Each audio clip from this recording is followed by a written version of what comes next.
everybody, it's Wes, Hank, and Andy, and we are back with our special guest. It's Gaz! Hello, sir. How are you? Hello, everybody. Nice to meet you. Yeah, it's good to have you on the show. Thank you for tuning into our streams week after week and keeping us entertained. It's supposed to be we're supposed to be entertaining you, but no, you have always you always have something pithy and witty to say, and it always keeps me laughing my ass off. So quite happy about that. Hopefully I can be witty. Hopefully I can be witty now, but I'm on camera, so it might be different. Pressure is on. That's all right. We're down a couple tonight. We were supposed to have a couple more folks join us tonight. Unfortunately, Adam from Go Figure is ill. We wish him well. I hope that it's a speedy recovery. Xazyl from the Clubhouse is I don't know what happened. It could be a technical thing. Time zone thing, maybe. It could be that he's in the future and forgot about us. I don't know. He's probably thinking it was a great show. It's right. Anyway, the stream is wide open. We are live. By the way, if you are, depending on where you're watching, if you check the description of this live stream, you'll find our WhatsApp link in the description. If you want to call in and have your say about what we're talking about tonight, the line is open. Otherwise, we'll see you in the live chat along with our first legend. It's TJC. Oh my God, why is this not working? It worked for a brief second. What is up, man? I'm having some serious technical difficulties. There we go. There it is. It's like a huge delay between toggling the comment. Awesome. Good evening. All right. Hello, sir. Thank you for coming back. Also, thank you for spending the afternoon with us on our That's awesome. Final review series. Guys, we've been in the Disney era of Star Wars now for what? A little over what? Just 12? shy of a decade. Oh, no, actually over 12? a decade. Over a decade. 12 years? Over a decade. 12 We years. didn't really get cooking. Now, I'd say we've been cooking for 10 years.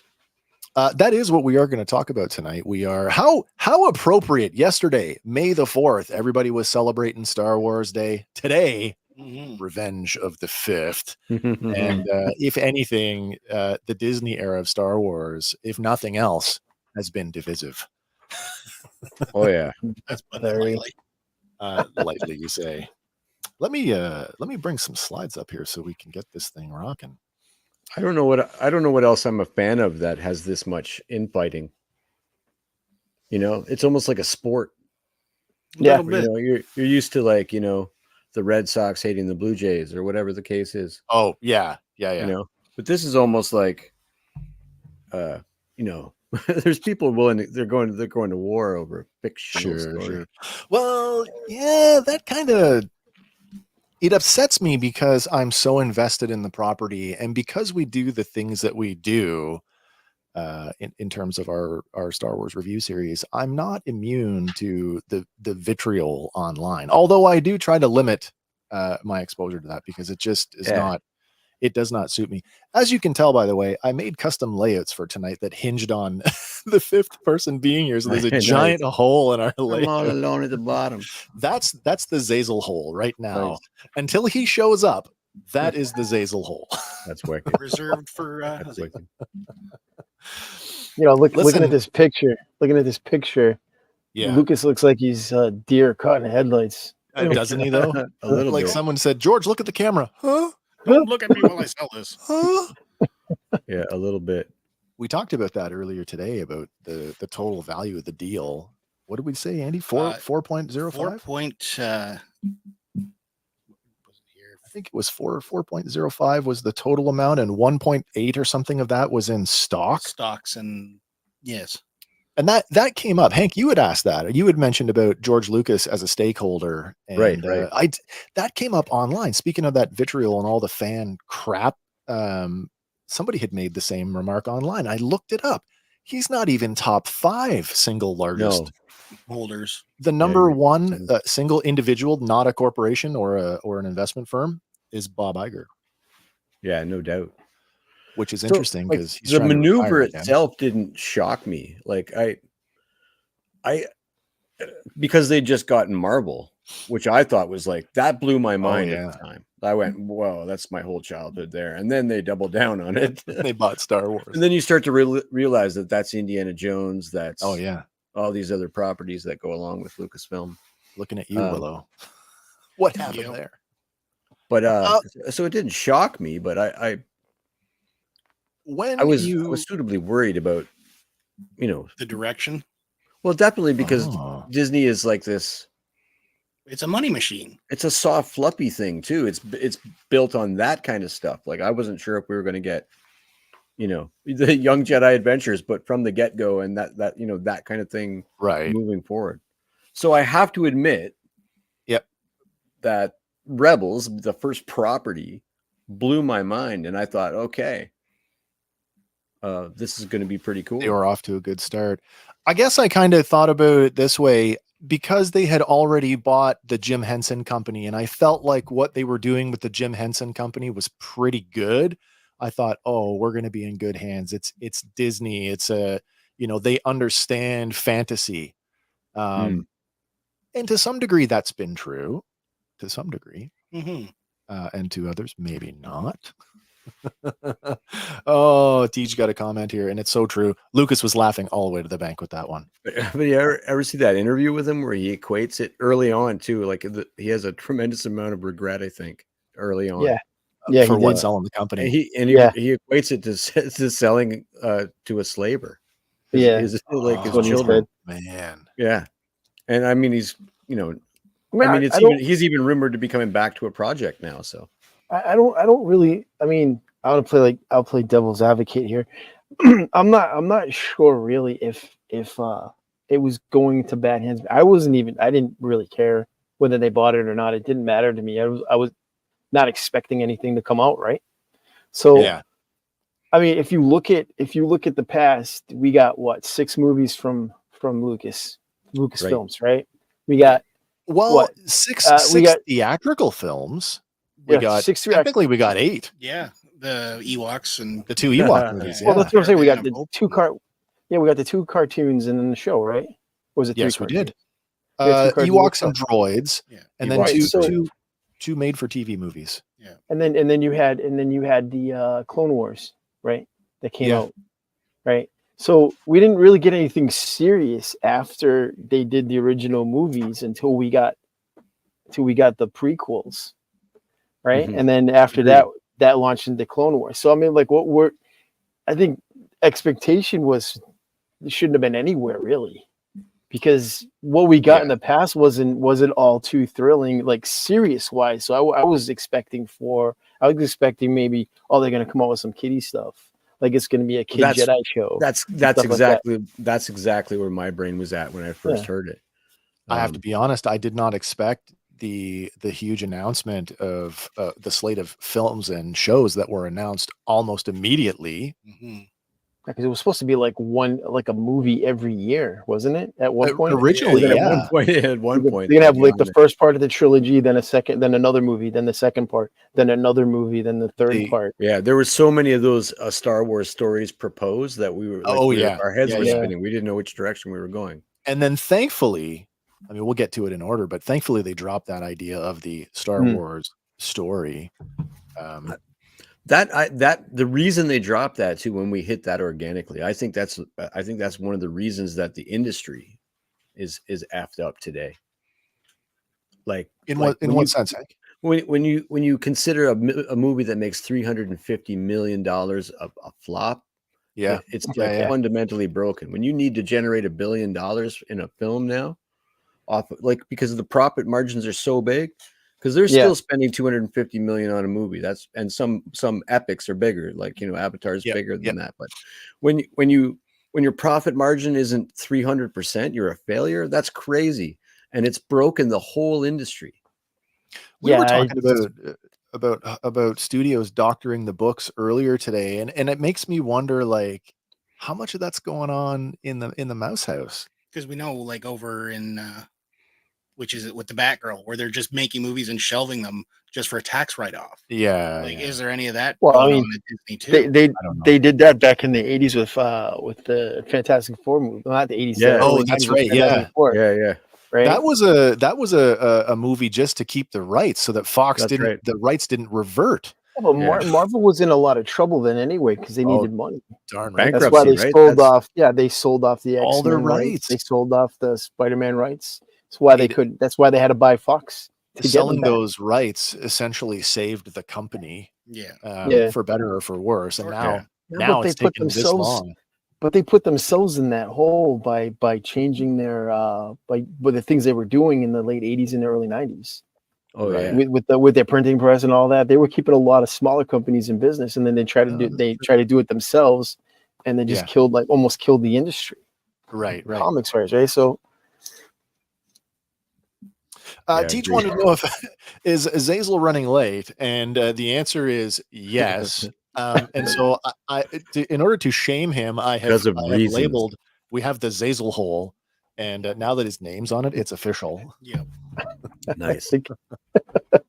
That's funny. The man's picture is in the stream, and he's not even here. That's okay. We can tease him about it. Yeah. Xazyl, if you are catching this in the future, your future, come back. Just like take like a public school photo of yourself and glue it to the screen in that spot. Sure. Do you guys remember the first? I was actually surprised at this. I had forgotten. Speaking of the chronology, I had actually forgotten that season 6, The Lost Missions, is technically the first Disney era Star Wars project, at least on TV. Yeah. No, I kind of like because it's the gray areas. Like the show's canceled twice, essentially, right? Mm-hmm. Yes, it was. Yeah. Yeah. So, and I remember seeing like those animatronics, like the early the animatics. Yeah, animatics. Sorry, not animatronics, but the animatics of the lost storylines, and throughout that we've gotten like the Darth Maul comics, Son of Dathomir stuff, and we did. Yeah, we got the and some of the even season 7 had a few lost storylines in it. The Bad Batch arc was actually part of this, but they dropped that. I mean, Bad Batch. I love you, but I hate you. It's a love-hate. But yeah, season 6, that was Netflix for a while. It was exclusively a Netflix thing for a while. That's right. Yep. To distribute that. But then it was kind of forgettable. I like the Yoda stuff. Oh, Yoda stuff was excellent. Yeah. The rest of it was like there was like a Jar Jar and Mace Windu arc in that season, wasn't there? There was definitely a Mace thing. There was for sure a Mace thing. Yeah. Excuse me. That's a great comment, Teach. Lucasfilm had its bad projects, but for the most part, the people behind the games, etc., were passionate about what they did, and that carried through into the final products. I can't disagree with that. Yeah. I don't think that's a Disney or Star Wars problem. No. I think that's the gaming industry in itself. Really, we've got talking about Star Wars gaming. I mean, that's not short of controversy either. Looking at you, EA, your microtransactions. That's commonplace now. Right? It is, and you can thank mobile gaming for that. Yeah, that's awful. If they're watching, here's a simple solution to your gaming problems. Create a game where you can create your own character in the Star Wars universe and play a story like A New Hope or Empire or the new stuff, and do that. And there we go. There's a gazillion dollars right there for you. Yeah. So like I'm not a PC gamer, and I never really have been. But at one time when I bought my first computer, it was late. I was in my 30s when I bought my first computer. Good Lord. And Star Wars Galaxies had just come out. And I'm like, I got to try this. I love Star Wars Galaxies. And that's exactly what it was. You created your own character. There were no preconceived character classes in that game. You just advanced the skills that you wanted to use. So you could quite literally be a farmer if you wanted to. Yeah. Own a bar. And then they nerfed it with own a bar. Upgrade thing. We don't serve your kind here. Yeah. So bad. Well, a lot of Second Life was that too. Like you could customize Second Life. Like you go to Lost Island or JLA headquarters or all kinds of really strange stuff there. Sure. I mean, you had Knights of the Old Republic where you controlled your character's destiny, bad or light. Dope stuff, right? Still, and then they turned that in. Yeah, and then turn that into a giant online PC game where you could be. Old Republic. Yeah. So, I mean, it's still running actually. Yeah, I look at Knights of the Old Republic, the first one, as being like the best, like what the moment in video game history. Like I literally, when the mask came off and he looked at the camera and it was my character, I paused the game, like, I put the control down, I got up and I walked around my house for like 5 or 10 minutes going, what the hell just happened? Yeah. I'm the scourge of the galaxy. No. Spoilers. Oh yeah. Teach says after the Disney takeover, it's like a lot of the passion seems to have fallen away. I think that has a lot to do with, like, all right, Disney. Yeah, okay. A lot of people like to blame Disney for it, but I really don't. I think they're like 25% to blame for everything that's going on. You still gotta remember, it's all coming out of Lucasfilms. They're still doing the Star Wars stuff. Disney just signing off on it. It's Disney. It's Lucasfilms that's doing all the work. Yeah. Coming up with the story. Brainstorming all the stories. You just take it to the board and say, "This is what we're planning on doing." Oh, sounds good. Go ahead, do it. Right. So how much of that is leveled at Kathleen Kennedy? She's the showrunner, right? Is she?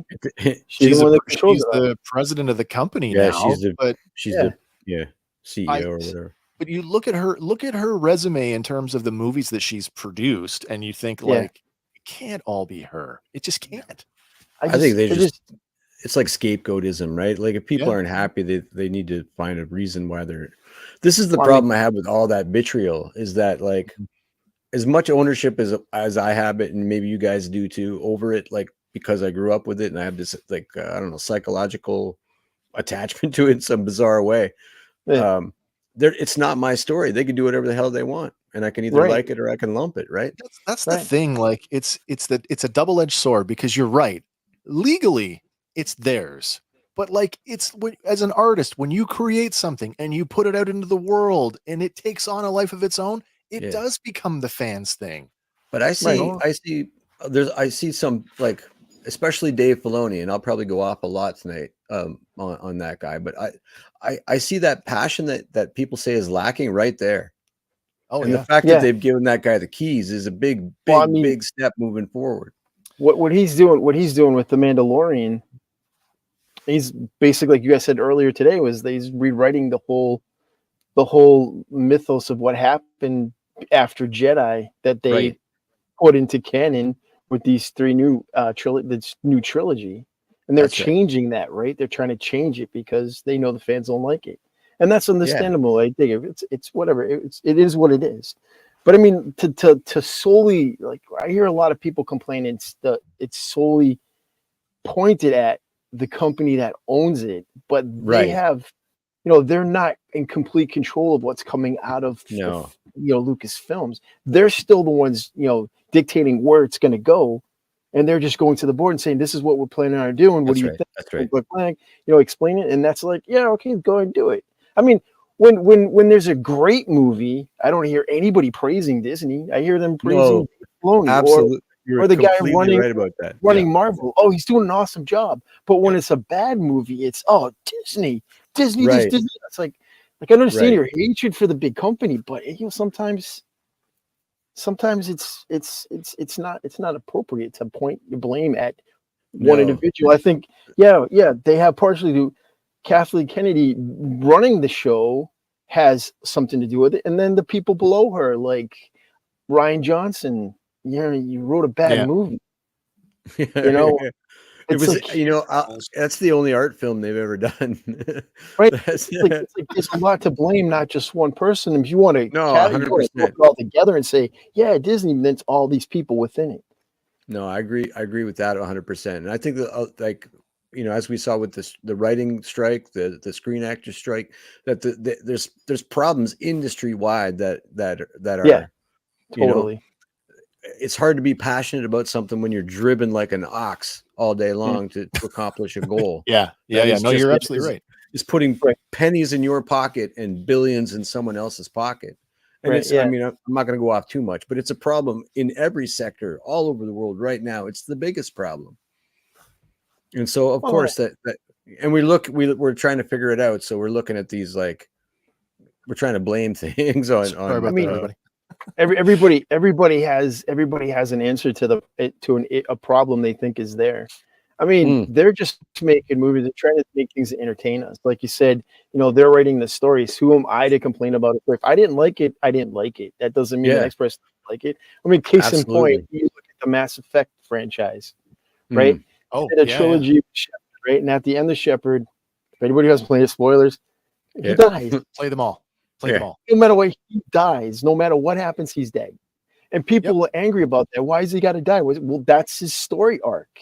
He sacrifices himself to save the galaxy, to save the humanity or whatever, right? All the races, right? That's the story arc. You could change it if you want to, but that's the original vision. And if you want a person to change their vision in the middle of a story just to appease you because you want the character to survive, it doesn't make sense. No. It doesn't make sense. And I do think that that's one of the problems is that I think a lot of people are trying to make movies instead of making art. They're trying to what puts people in the seats and garners us the biggest profit. And so I think a lot of quality stuff probably slips through the cracks. Well, I think one of the major problems for Star Wars personally is their decision to just annex everything that was written other than the movies and whatever they had put out, like all the books, the comics, and all this. Excise the old expanded universe. Right. Yeah. To get rid of all that, because now it feels like when you're watching these movies, you're like, well, that was this.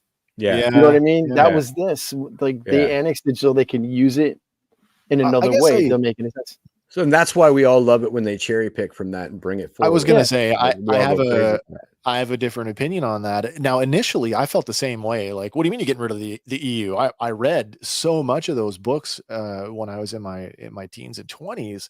But then, like you said, Hank, they are cherry picking some of the best elements of the old EU and bringing it forward. So it's like, I laugh now because it's like, what are they going to recanonize this time? And I've always said, what part, like when you flash Wayland and Tantus, are you essentially just canonizing a place, or are you canonizing Heir to the Empire? You know what I mean? They did that in Rebels, didn't they? When they teased Revan's sword, right? Revan's blade, right? So is Revan canon now? Or is he not? Because that's his. I would argue that he's absolutely canon. The same way Darth Bane is canon when Yoda interacts with his whatever Force Ghost. And then I mean, obviously, they cherry picked Zahn's stuff with Thrawn. Right. They brought him in. It's like, he didn't even know at first. He's on board now. When he showed up in Rebels, he was quite pissed. Apparently, just as an aside. Just as an aside to the Timothy Zahn thing, and we've talked about this before, and Hank, you remember this. For Timothy Zahn to write his original trilogy, the Star Wars role-playing game from West End Games was required reading for him. Yeah. And I mean, they are still mining that, but then that makes Pablo Hidalgo a much bigger influence at Lucasfilm than maybe he should be. We all, we know how we feel. I'll throw the love at Pablo.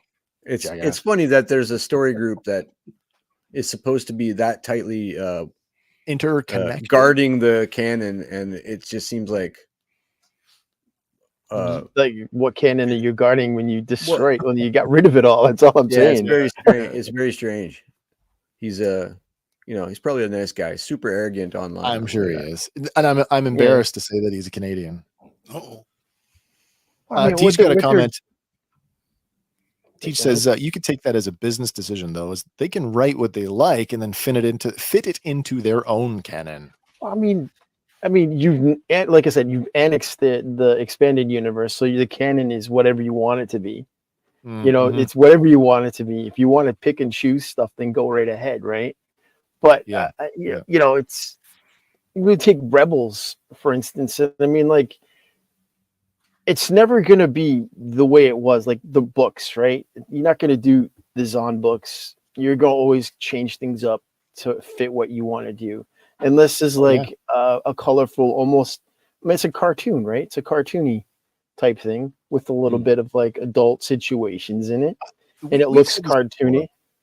When the Clone Wars started, the theatrical film, that was the precursor to season 1. Like they aimed at such a young audience, and then it progressively got more advanced as the seasons rolled on. I think when they started Rebels, I feel like they came in the door at a much higher intellectual level than the Clone Wars ever did. Oh, definitely. But they gave it that look. I mean, what I liked about the Clone Wars was just the way they did it, the way it presented it. You know, it was like an old newsreel. It went into that way, and then you heard the story, and it was always something like, you know, right out of He-Man. It's always got that PSA in it while they're going along, you know? And it was fun to watch. It was interesting to watch. The stories were compelling. Yeah. But like with yeah, go ahead, man. No, go ahead. One of the biggest things I like about the style of Rebels is how heavily it's based on the Macquarie concept drawings. So, you know, like it's right there in front of you looking at Vader. The first thing you get hit in the head with, and then you're like, wow, these guys were, they're doing something. I'm not sure what they're doing yet. I'm enjoying the first couple of episodes, but they're steeped in the lore. For me, I was like, that's crazy cool. I can't wait to see what they do with something like that. For me, Rebels is peak Star Wars. I'm almost a bigger fan of Rebels than I am of the original trilogy. Yeah, because you know what's happening, right? You know where it is in the timeline. You know what it's leading up to, and you're like, "Oh, this is cool. This is cool." Like, and the characters, like, you know, the idea, like, we're left with like we get a lot in Legends of what a Jedi should be and stuff, but you have this idea that Obi-Wan is like, you know, previously a favorite character because you're like, I would imagine what he would be like in the heyday based on his stories that he tells Luke Skywalker or stories that he's had in the novels and stuff. And then you watch a character like Kanan Jarrus, who's like just the growth of a character like that. And you're like, this is a kid show, man. That's crazy growth. Yeah. But I mean, to watch like such a well-rounded, like to come to terms with like the Jedi forbid attachments, and he's figured out love. He's figured out relationships, and just so many things in that show are like, I think they're really done so well.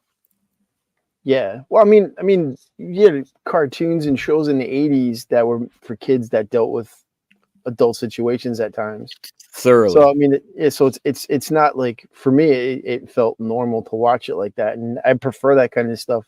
You know, if I had a kid, I would prefer that. If they were going to watch a show, you know, I prefer they learn something while they're watching it. No, I like the fact that it didn't talk down to me, and I looking at Rebels now as a almost 50-year-old, thinking like, if I was a kid, that's exactly the kind of show that I would have wanted. Don't talk down to me, give it to me straight. Yeah, right. And I even felt Bad Batch is a little bit like talky downy in certain spots. Yeah, the talky downy. This portion of the show brought to you by the Xazyl Hole. That's wicked. From TJ. Oh, we got another one from Teej. Oh, wait, what do we got here? Teej says, for instance, the sequels weren't well received, so now it's a mad race to steer everything to legitimize the sequel films. I mean, you're talking about the newest trilogy, right? Okay, right, yeah. You know, the first movie was good, right? The first movie I thought was decent, right? And it was excellent. The second one, for me, I felt like everything was reset. Yeah. Like they were at this point where they left off the last movie, and then you join these characters and they're all reset. X-Wing pilot Poe is now the loudmouth, smartass, hotshot pilot who doesn't like to take orders from anybody, right? Finn is trying to get away again instead of being with the Rebels, which is another was it the Resistance, right? That's what they call themselves. The Resistance. Yeah. Which I didn't really understand in the first place, because the First Order was never in control of anything. They were just building up their forces to attack, right? Sure. The Republic still ran the show, but like, why are you calling yourself the Resistance? You should be the Republic Army, getting ready to fight. Right? Like, it didn't make any sense. We just missed the whole thing. What's going on? Right? Yeah, so it didn't make any sense to me. It's like that's why I kind of felt like, oh, you're just redoing Star Wars. That's what this is. Yeah, and then exactly. and then like for the trilogy to work, you got to draw the person in, and that's what the first movie does. You got to grab them and hold them. That's what the second one's supposed to do, and then you shock and awe them at the end, right? That's what you do, and you make it right. And the second one, although visually it looked great, right, story-wise, it was a piece of crap. I'm sorry if anybody likes the movie. I'm sorry, but it was junk. Listen, it was junk. I love Star Wars so much that I am the type of fan that watched The Last Jedi and in my own head had to contrive, this is why this can work, just to make it okay. I didn't even do that. I was like, no, I got an argument with an old friend of mine. I'm like, this is utter crap. This makes no sense. That dude on the top there, Snoke, supposed to be a powerful Sith Lord, apparently, right? That's what we're all led to believe. Yep. Connects the two of their minds across the galaxy so they can speak to one another. And he can't see that this guy's going to turn on him. He's about to get in half. Oh, I'm sorry. Just no, that doesn't work for me. It doesn't work. And don't worry, there's tanks full of them. Right. And then like when I tried to figure this out, I couldn't figure this out at all. Through the original trilogy, through the prequels, when was fuel ever an issue? When? I never heard the rebels complaining about how they needed to stop and get fuel when they were flying around in Empire and Jedi. It's funny, like that became a central theme to Solo, and then it came up again in some of the animation, like coaxium and you try to retcon it. You try to retcon it because Solo takes place before A New Hope, and it doesn't make sense, right? Yeah, right? the fuel thing was a baffling thing to me. I make comments like that all the time. Things that didn't matter that now do, or like suddenly hyperspace travel is at the speed of plot. You know what I mean? Like there's no time taken there. Yeah. One savior for fuel. Yeah. You remember, I think it was originally in New Hope.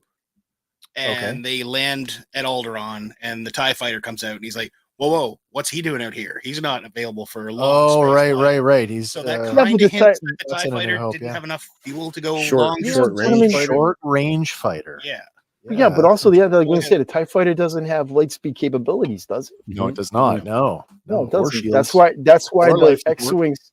That's why the X-wings and the Y-wings, they all have the little astro droids in them, so they can plot courses, right? The TIE fighter doesn't, right? Yeah. So that sets a problem, and then you got like 18 hours to complete your mission before we run out of fuel. So you put a timestamp on the movie, okay? And then the slowest chase in the world. Yeah, but you're like you say to yourself, okay, we just got a timestamp. So it's like any military movie you're watching, like Mega Force, where they got the timestamp in the beginning when they're attacking Duke's forces, right? You get the 5-minute timestamp. We're getting the job done in 5 minutes, done, right? And we're out.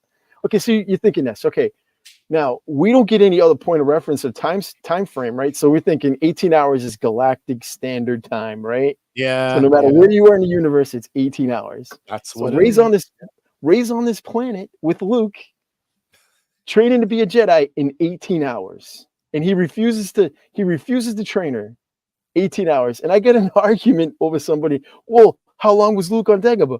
It was a lot longer than 18 hours. At least 2 weeks. Because it takes some time without light speed to get to Lando system.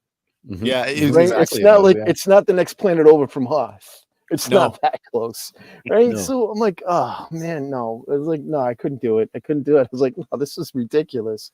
That's why it's the first art film they've ever made, because it's visually it's like wow, but other than that, it's got no belly. And then all you had to do was turn the ship around and hit light speed and go into it and blow up the ship. Yeah. Why didn't you do that in the first place? Teach wants to say, talking about the transition from Rebels into live action, that he thinks that they lost a lot of the characters built in Rebels when they transitioned to Ahsoka. Well, yeah. Well, I mean, obviously we lost Kanan, but it was set in the future, though, right? Yeah, Kanan's dead. Yeah. But does he mean lost like a lot of the heart that was featured in Rebels as per their live action characterization? Maybe, yeah. I mean, we didn't get the full cast. Ahsoka is a different character, mind you. Her introduction to the Mandalorian established that she's a much broodier. Yeah, she's been through the more a few times. She's more on the gray side of gray Jedi than normal. Well, right? And here's the thing that I loved about Rebels, and that's probably one of my biggest disappointments with Disney, is that Rebels really planted that seed with what they were doing with oh my God, what's his name? Doctor Who. Hank, help me out here. Oh yeah. The Bendu. Oh, Yeah, what's in the middle. Yeah. Goddamn. You know, and they were really going to, because the last season of Rebels overlapped with the sequel trilogy, and that's what they were doing. They were planting the seeds for this, like, you can have light and dark at the same time, and then all of a sudden dropped. Yeah. What? Yeah. What the hell happened? I mean, there were a few, and even in the expanded universe, there were a few gray Jedis. yeah, That borderline. I mean, Qui-Gon Jinn is I would consider a sort of a gray Jedi. Yep. He balances in between, and so I think what's his name? Samuel L. Jackson's character, I forget his name. Mace I can't Windu, remember. yeah, 'cause Yeah, he taps was into sort the of a dark gray. side a bit. Yeah, absolutely. It's part of his Shatterpoint thing and his lightsaber Yeah. style. Yeah. so, I mean, He I mean actually that. uses dark side like abilities moderately. Yeah. So I mean, that's something I think they should touch on. I don't know why they wouldn't It's like in this. anything. The thing for me, and maybe it's just semantics, I've never liked the term gray Jedi. You don't have gray neither. samurai. You have samurai. And if you're not a samurai, you're something else. You're a Ronin, you're a ninja, but you're not a samurai. So, like, Well, gray Jedi? No, you're either a Jedi or you're not. Yeah. Force user? A Jedi.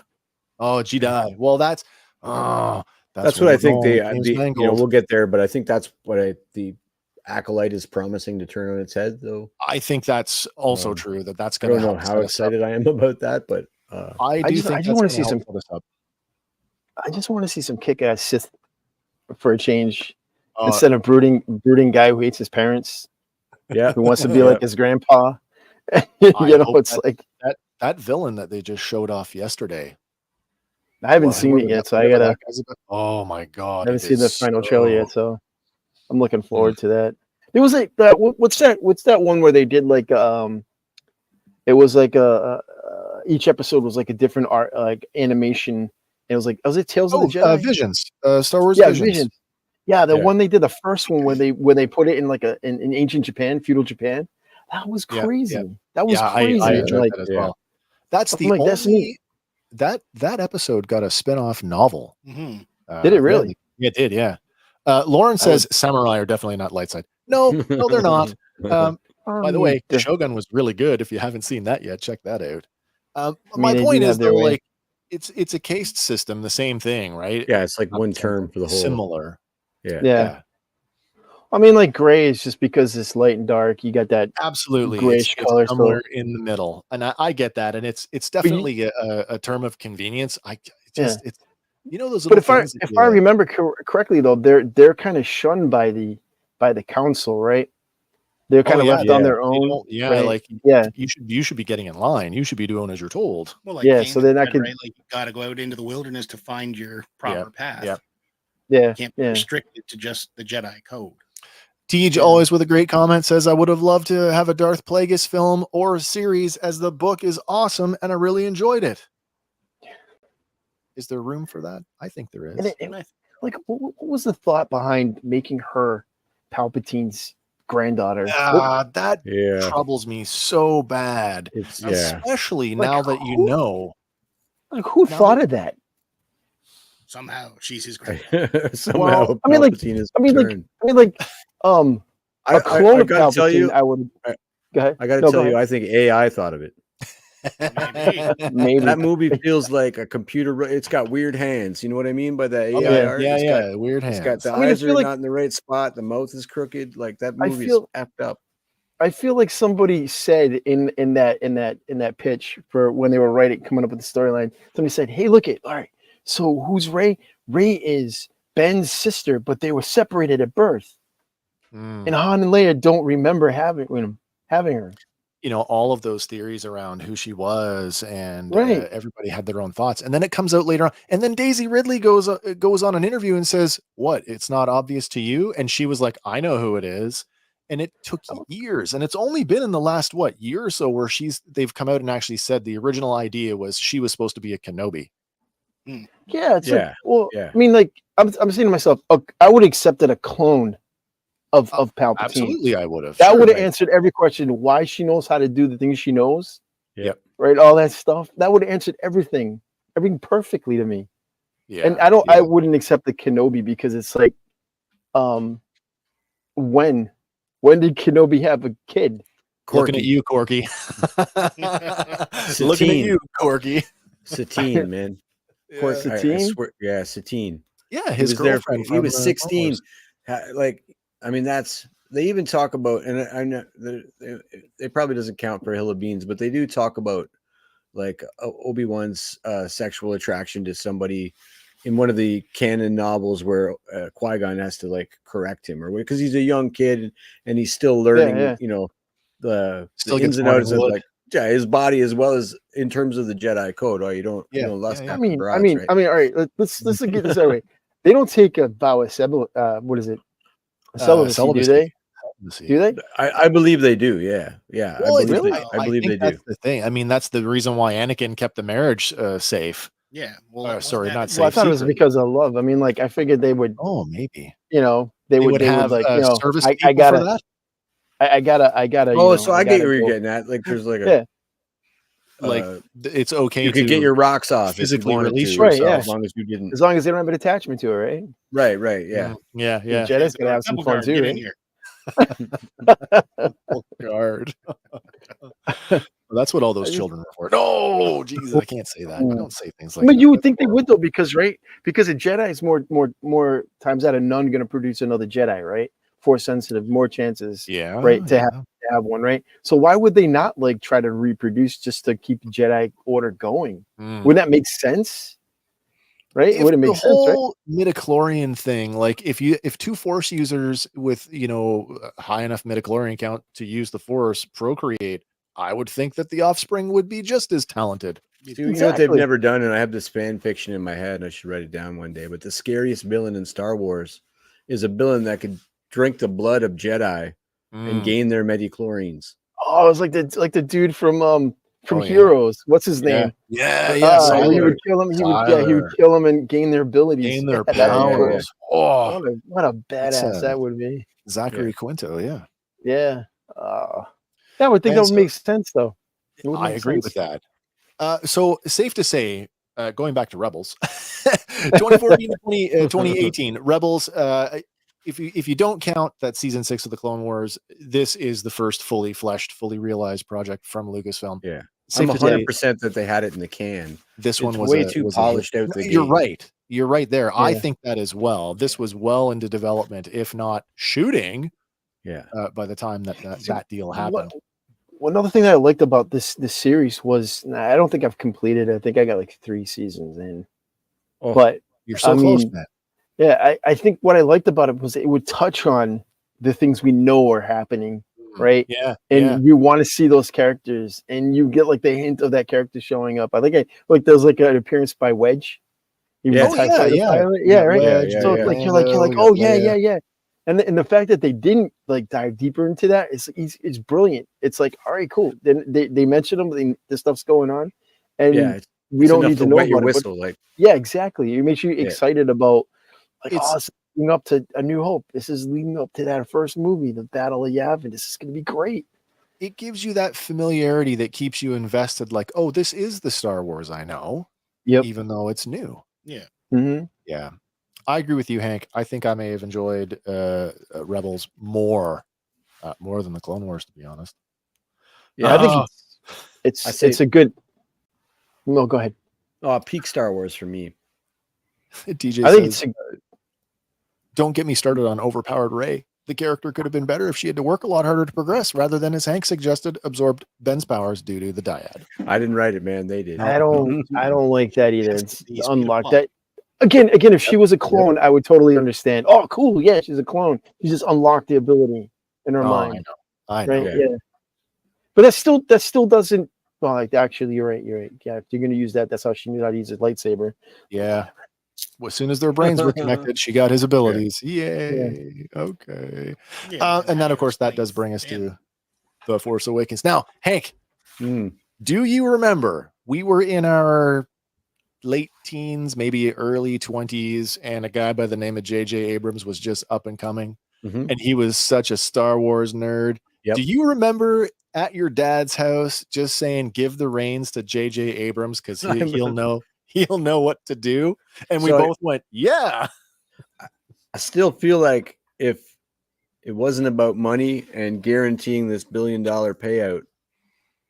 I really feel that they just needed to attach somebody's name to legitimize what they were doing. Yeah. I don't, and maybe he wrote part of the script. I think I can't remember the other. Stackpole helped or something like that. But I don't know. I don't for a second think that any of those decisions even artistically were his.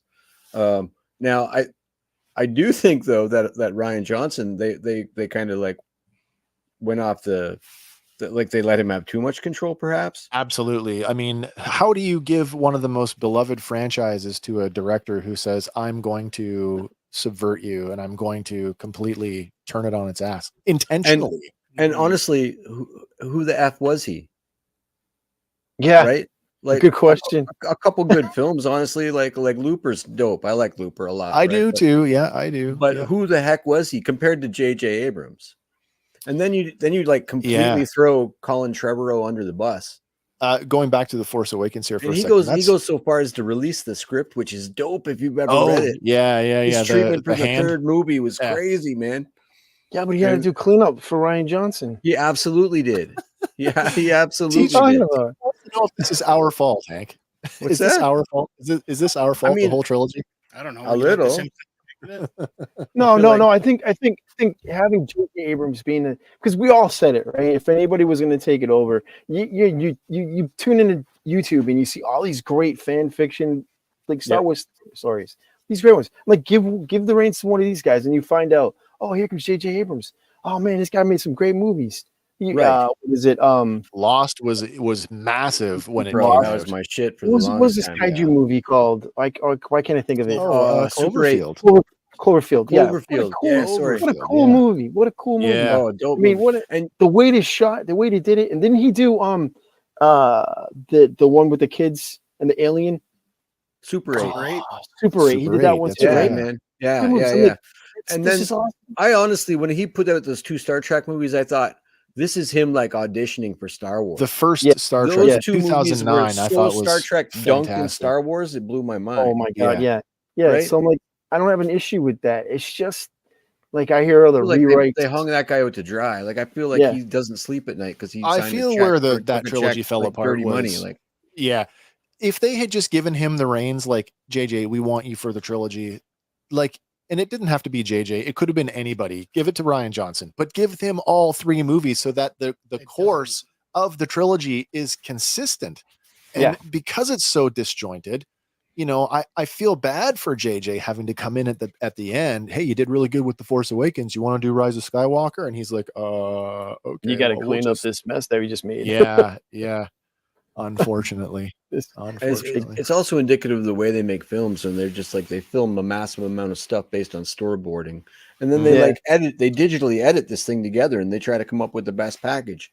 They run a version in front of test audiences, and if they don't respond, they go back and re-edit it. Cut it right, or reshoot instead of writing a script, and following that and seeing what you get, and having a director of photography try to come up with a vision, or have a physical editor, the famous story of how Lucas's first wife saved A New Hope, right? Because of the way she edited the movie, right? Yeah.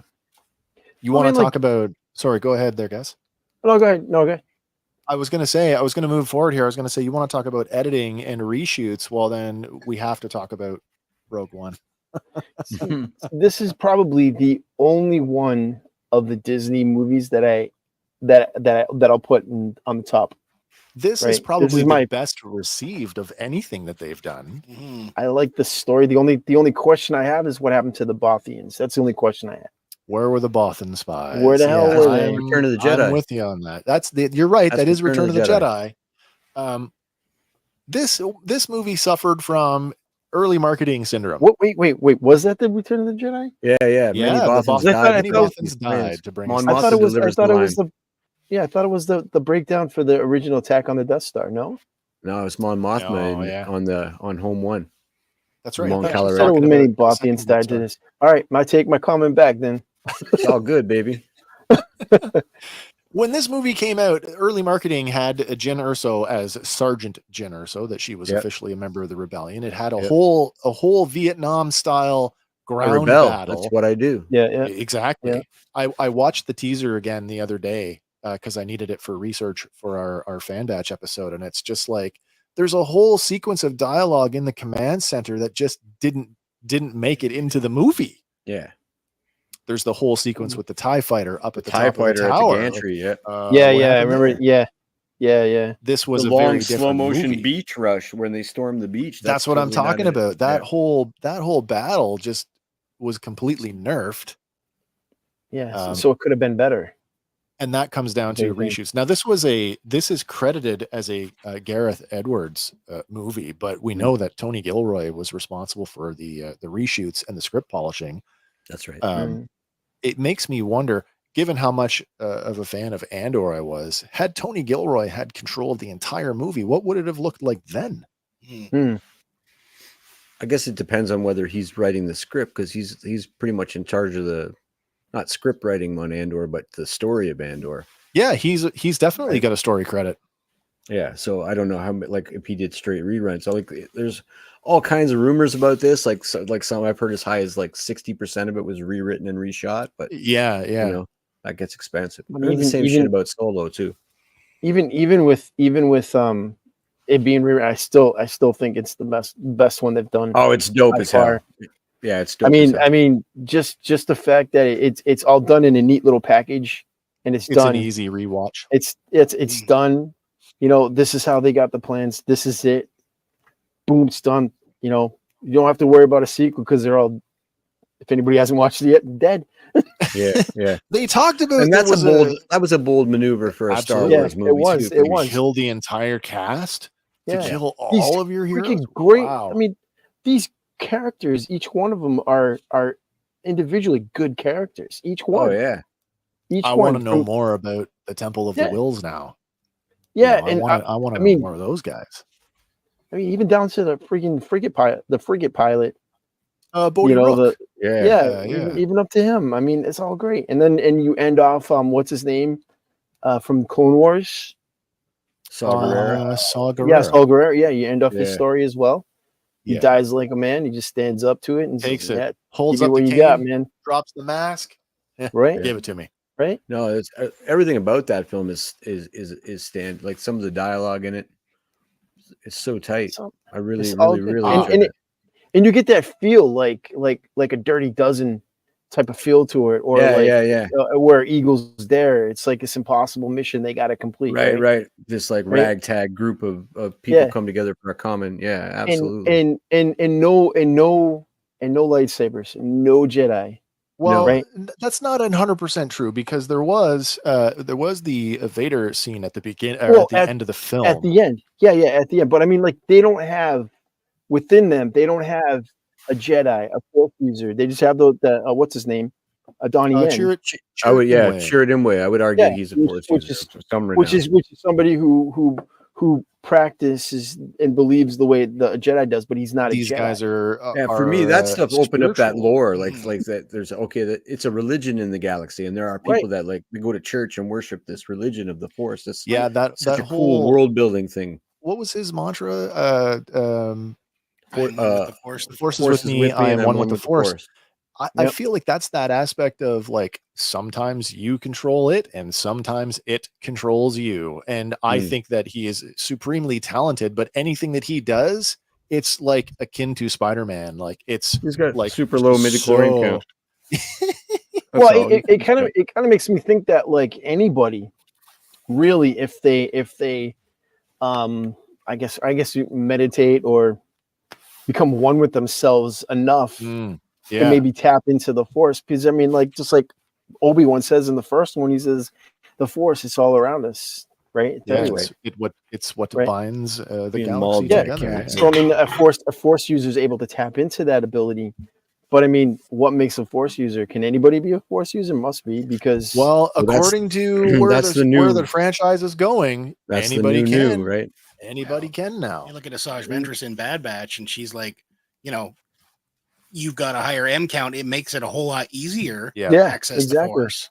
Exactly. They have qualified that midichlorians exist in all living creatures. It's just in what capacity.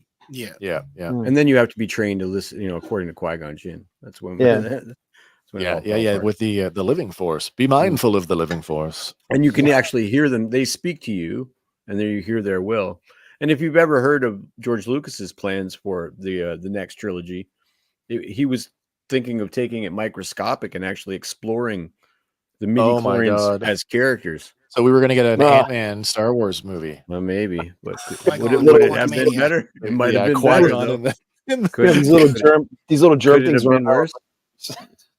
I say could it have been worse? But I've seen Rebel Moon. Qui-Gon Jinn and Quantum Mania Madness. Yes. Osmosis Jones. Was it Osmosis? That movie Osmosis? Jones. Oh my! There's gonna be like mucus cells in your body running around lightsabers fighting like bad blood cells and. That's right.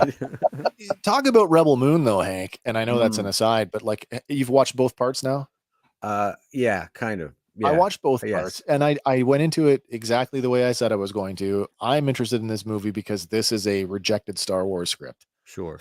Is it really? So, it is. Yeah, it is. This is Zack Snyder's If I Could Make a Star Wars Movie, and you can see the parallels of where he was going with it. And honestly, it's like I feel like if they had given Rian Johnson too much control, oh my God. So like, you know what I mean? You might have got a Rebel Moon. It's very, you know, I hope Zack Snyder's not listening, but it's a lot like a guy masturbating. I don't know. He's blowing loads everywhere. It's just crazy. It's like we're supposed to be getting an R. Somebody tell him no. Tell him stop. Tell him to slow down a little. Or I'm interested to see that. There's a lot of slow-mos. I am told, or from what I've read, that the R-rated director's cut that is coming will change the tone of the film. And really? Yeah. So don't know when that's dropping, but it is coming. In fact, we covered this on one of our random fandom episodes. Netflix basically said to him when he was making the movie, film everything you want, do everything. Right. And then when you get to the editing booth, do your director's cut at the same time. So it's conceivably it's there. It's ready to go. Well, he's made that living after being the director's cut guy, right? I know. Why not just do what you want to do instead of doing a director's cut? Just give the people what they want to see. Well, it might be more money and more releases, though. Well, here's the thing with director's cuts, right? Because all of this stuff is essentially work for hire. Director's cuts are the studio's nugget. It's the carrot that they dangle in front of the director. You do what we want, and as a reward, we'll give you a director's cut. But I mean, like Netflix is telling you to like, okay, look, you can do this movie, but while you're editing it, just do your director's cut. And I'd be like, why don't you just do it in one thing if you guys like it? Show it. Yeah, just do it that way. I own five versions of Blade Runner. I would have rather had the Justice League director's cut come out as a 2-part, in the theater than what they gave us. And you know what? Screw that dude for cutting that movie up like he did. Not what's his name, but you know the guy I'm talking about. I forget his name. Yeah. Oh, Joss Whedon. Screw you, that dude. was awful. Screw you. Awful. You're right, though, and especially when you're talking about a movie that's being made for streaming. So, I mean, runtime isn't really a big issue when you can just pause it and get up off the couch. And like you say, Hank, you got 5 copies of Blade Runner. That's not so much an issue anymore because they are trying to do away with physical media. Right? So if they're counting on here's your first release, and then in 6 months, here's your next director's cut. Well, let me qualify that. I have one box set with 5 versions of Blade Runner. Of the film in it. Yeah. Which version of Blade Runner do you want to watch? Too, right? You can watch. I got a version of it where the special effects aren't finished and sections of it are in black and white. In black and white, yeah. I can't. I'm a huge fan, but I've never sat through that. Have you watched them all? Me neither. Not that one. No. I've watched parts of it. Speaking of black and white, has anybody watched the black and white version of Fury Road? No, not yet. No. It's a completely different movie when you watch it in black and white. Totally. Yeah, it's cool. Yeah, it's super cool. Furiosa came out this weekend, by the way. Oh, was that this weekend? Yeah. So Rogue One, high benchmark, high watermark for Disney. So far so good, right? So we're batting 3 for 3. You know, like Force Awakens, okay, not bad. Good. Yeah, 7 out of 10, maybe.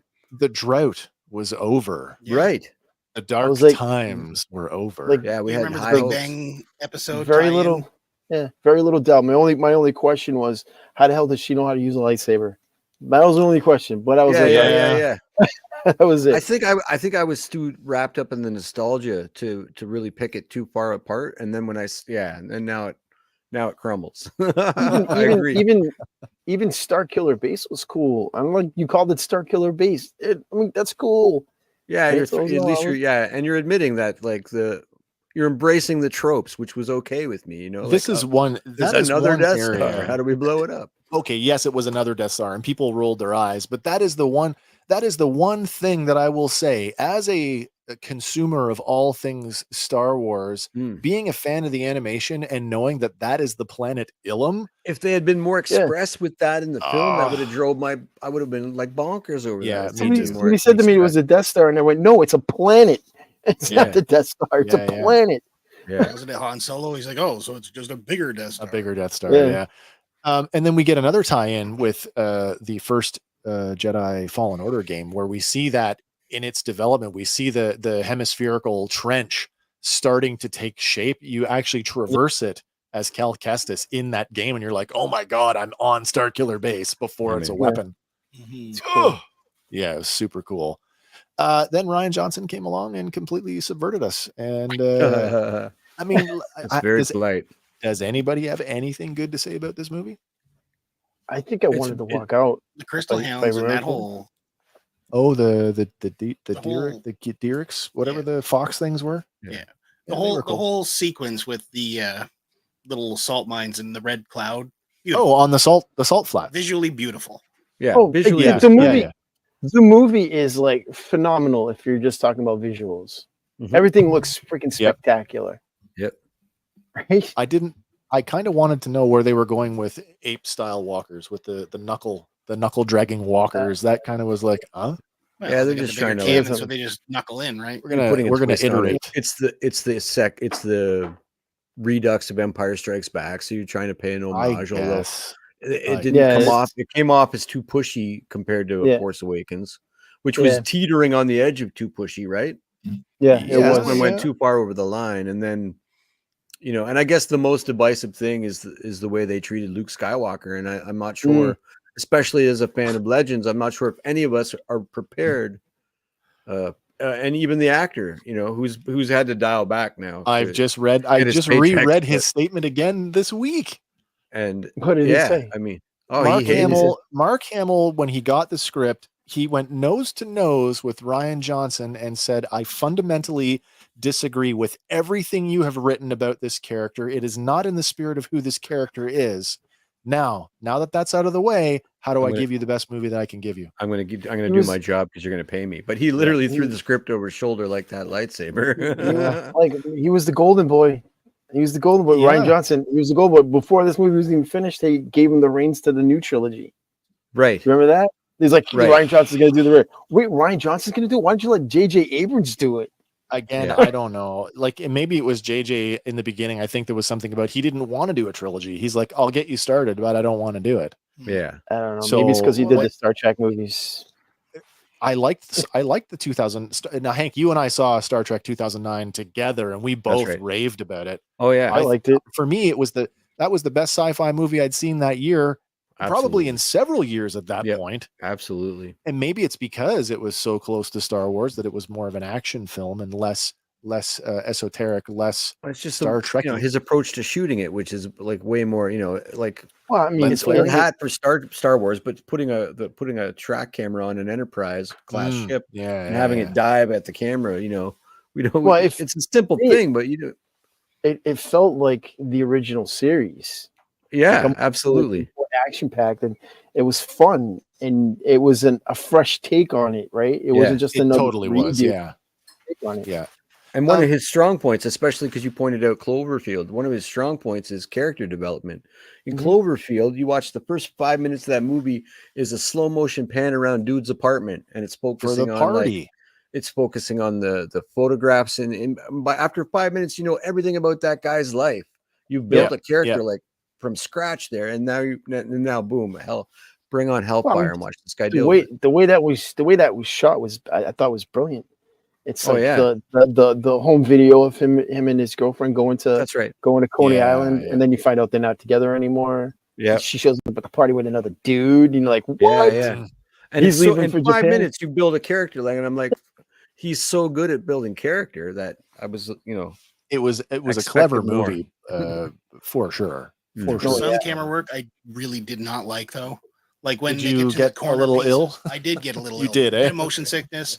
And some of it's like, okay, put the fucking camera over. I want to see around that corner. Stick the camera out. I don't care. Just look farther. Come on. I remember when that movie came out and reading that people were leaving the theater getting sick, and I didn't see it in theaters. I saw it at home, and I was watching it with my oldest son, and my oldest son is one of those people who, he could not finish the movie. He had to go be sick.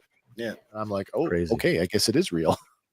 I got Blair Witch queased me out like that quite a bit. It had a similar I made it kick, through didn't it, but I did get quite nauseous watching that movie. Yeah. I didn't get that way with that one, but Well, here's one that has come up recently, not specifically this movie, but they use this one as an example of what they say they're not going to do anymore. And that's they're not going to recast legacy roles in the future. That wasn't the problem with that movie. It certainly wasn't. I mean, I think timing was the wrong.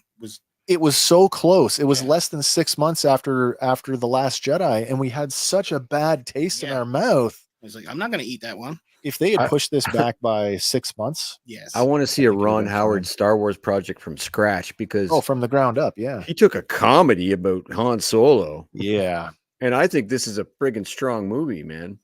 I really this was enjoyed originally this movie. supposed to be what the Toy Story guys were doing this. Yeah. Like, I haven't even finished this movie yet. Really? Oh. Yeah. This one, it's easier. The farther away that you get from it, the easier it is to consume. Spoilers. Yeah. Nope. Yeah. Nope. I just like when he said, "What's your name?" and he looked at him, and the guy behind the desk said, "Okay, you're Solo." I'm like, no, no. I'm sorry, no. Pretty corny. I'll admit that was corny. I don't. I mean, like, I understand that to do it. Like, you don't need an origin story for Han Solo. I know you want to do one, but you don't need one. There's no reason. We know everything we know about Han Solo. We already know. The only thing that we got was an answer to the Kessel Run problem. Yeah.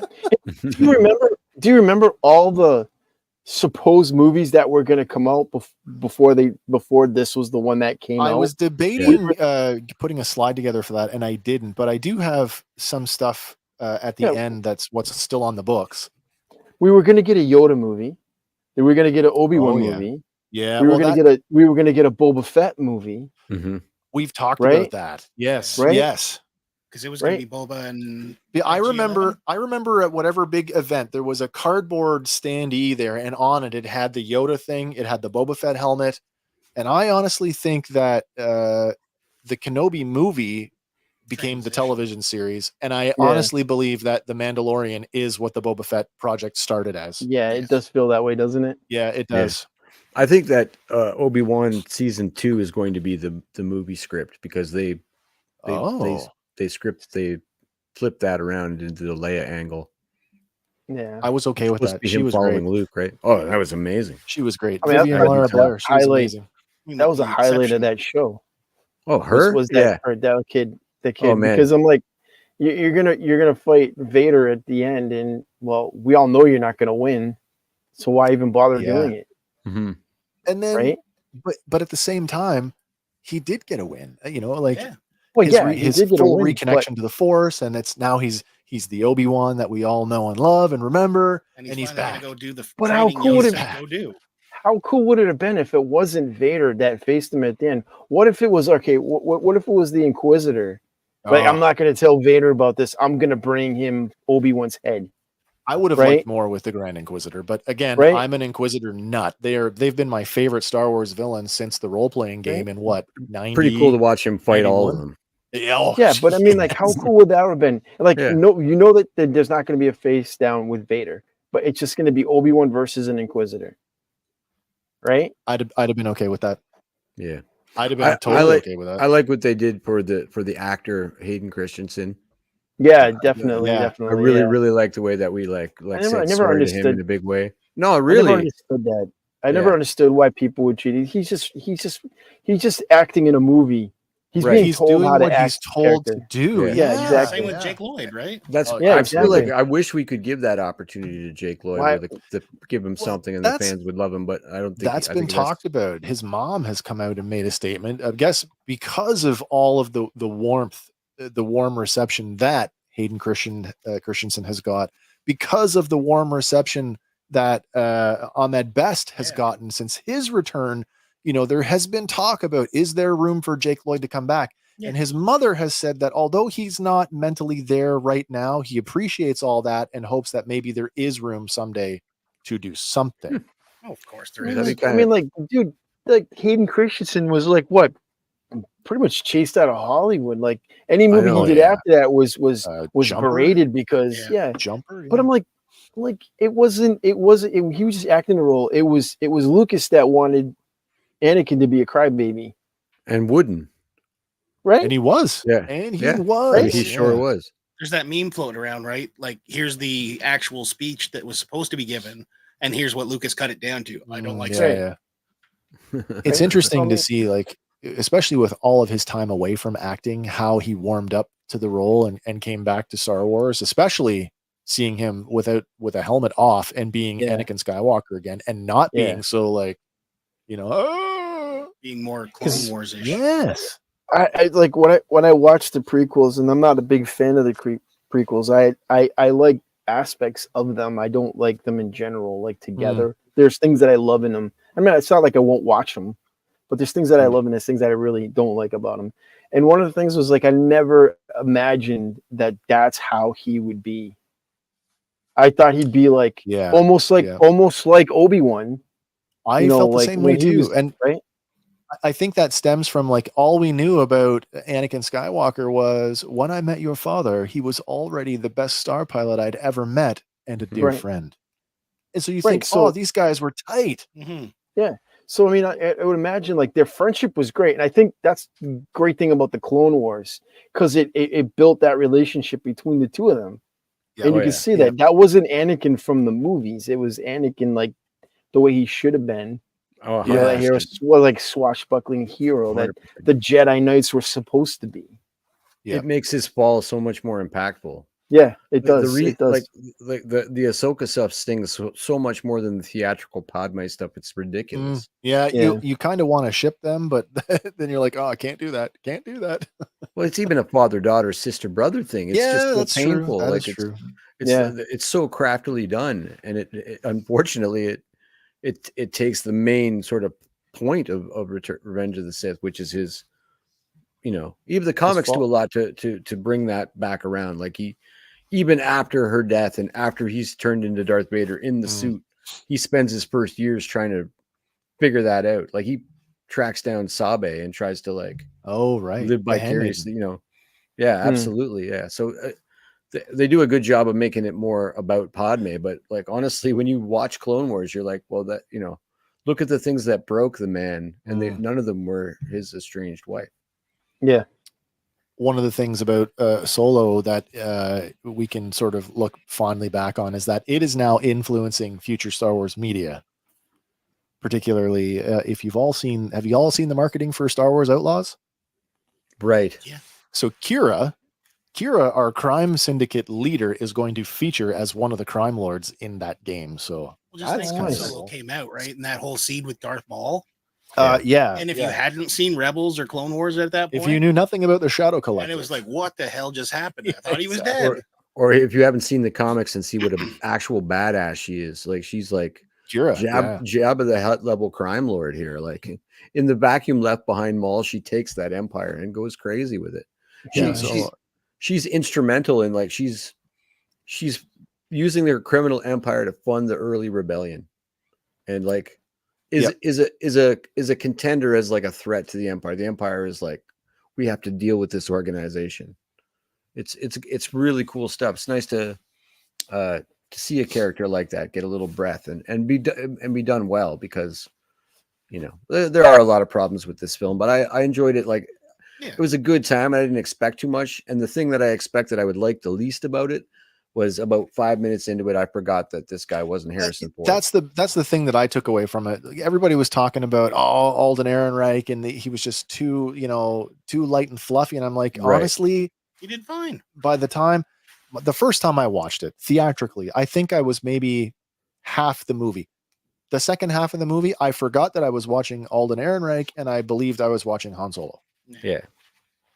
But again, I've always been okay with like recastings, not necessarily recastings, but like adapting something, as long as it maintains the spirit of the thing. Yeah, particularly superhero movies, right?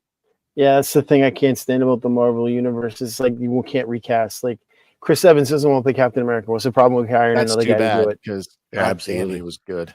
Right, same thing with Iron Man. He should still be playing the Human Torch, if you ask me. I think that there's going to be a truck pull up to his house with a boatload of money in it. And he's definitely. Okay, definitely. It might have already. But I'm just like, I've heard rumors that he's in the Deadpool movie.